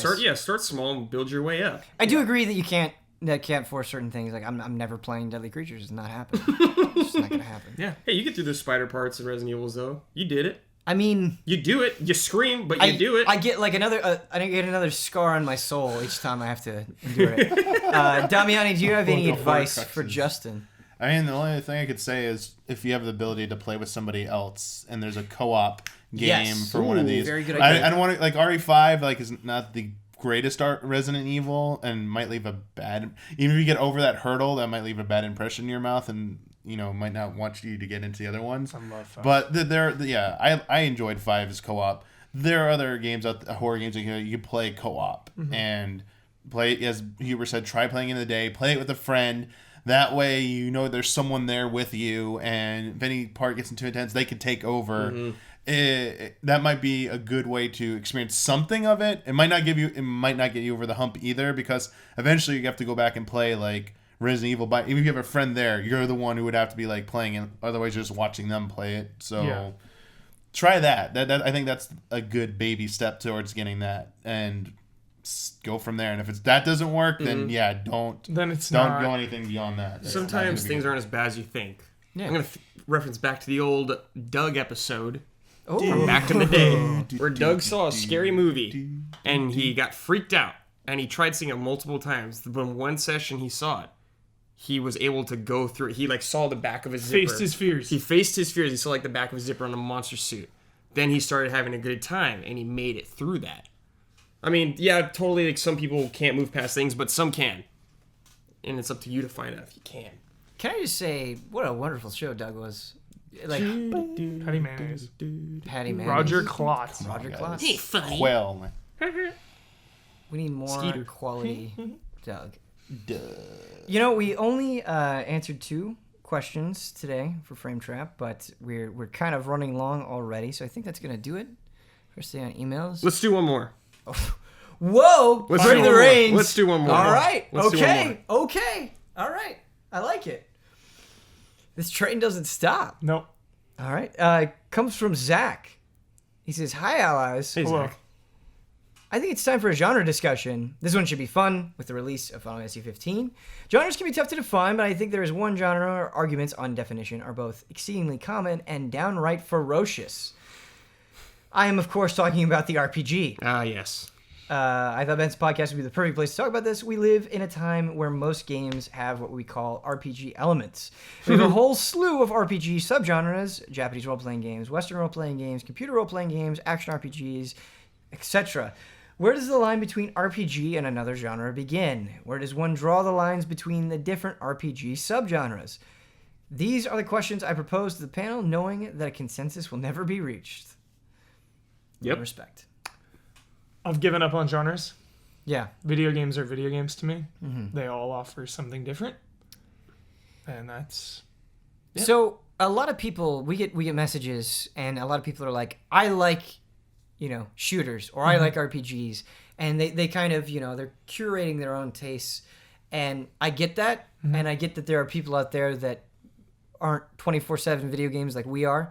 But I used to be that way too, where I would only play certain genres. And once I let that go, I just like, whatever it is, it was so much healthier for me. And very rarely, I think, when I'm playing the game, am I constantly thinking about genre or what I expect from that genre.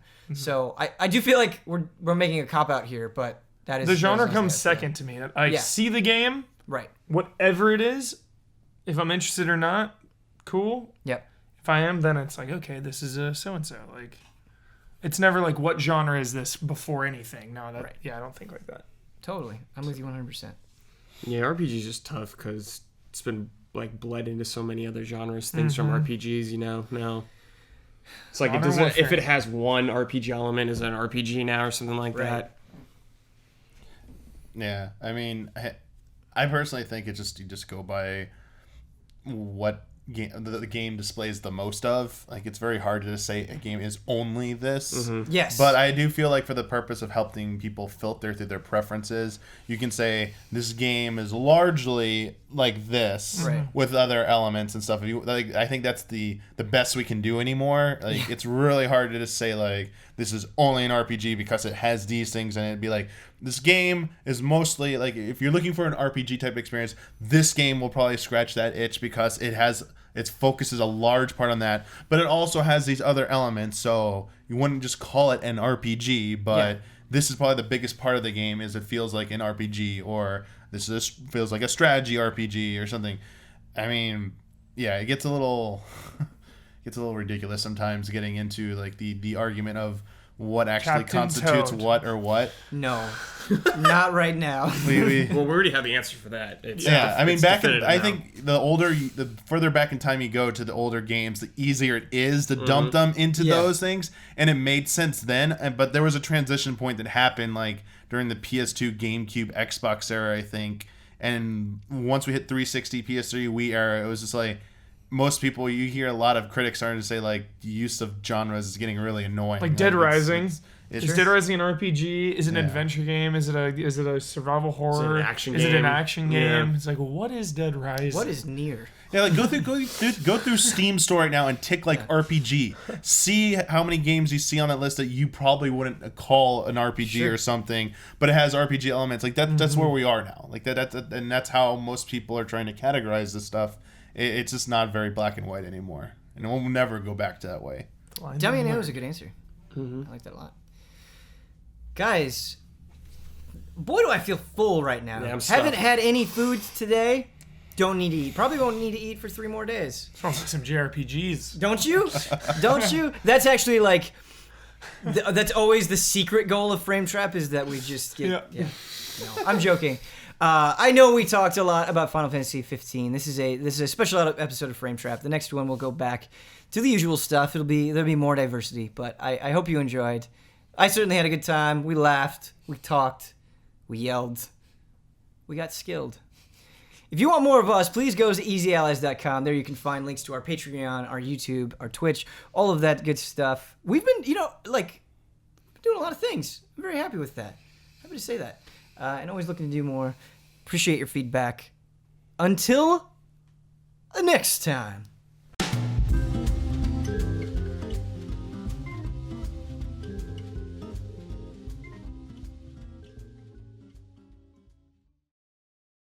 PlayStation Experience access provided by Sony.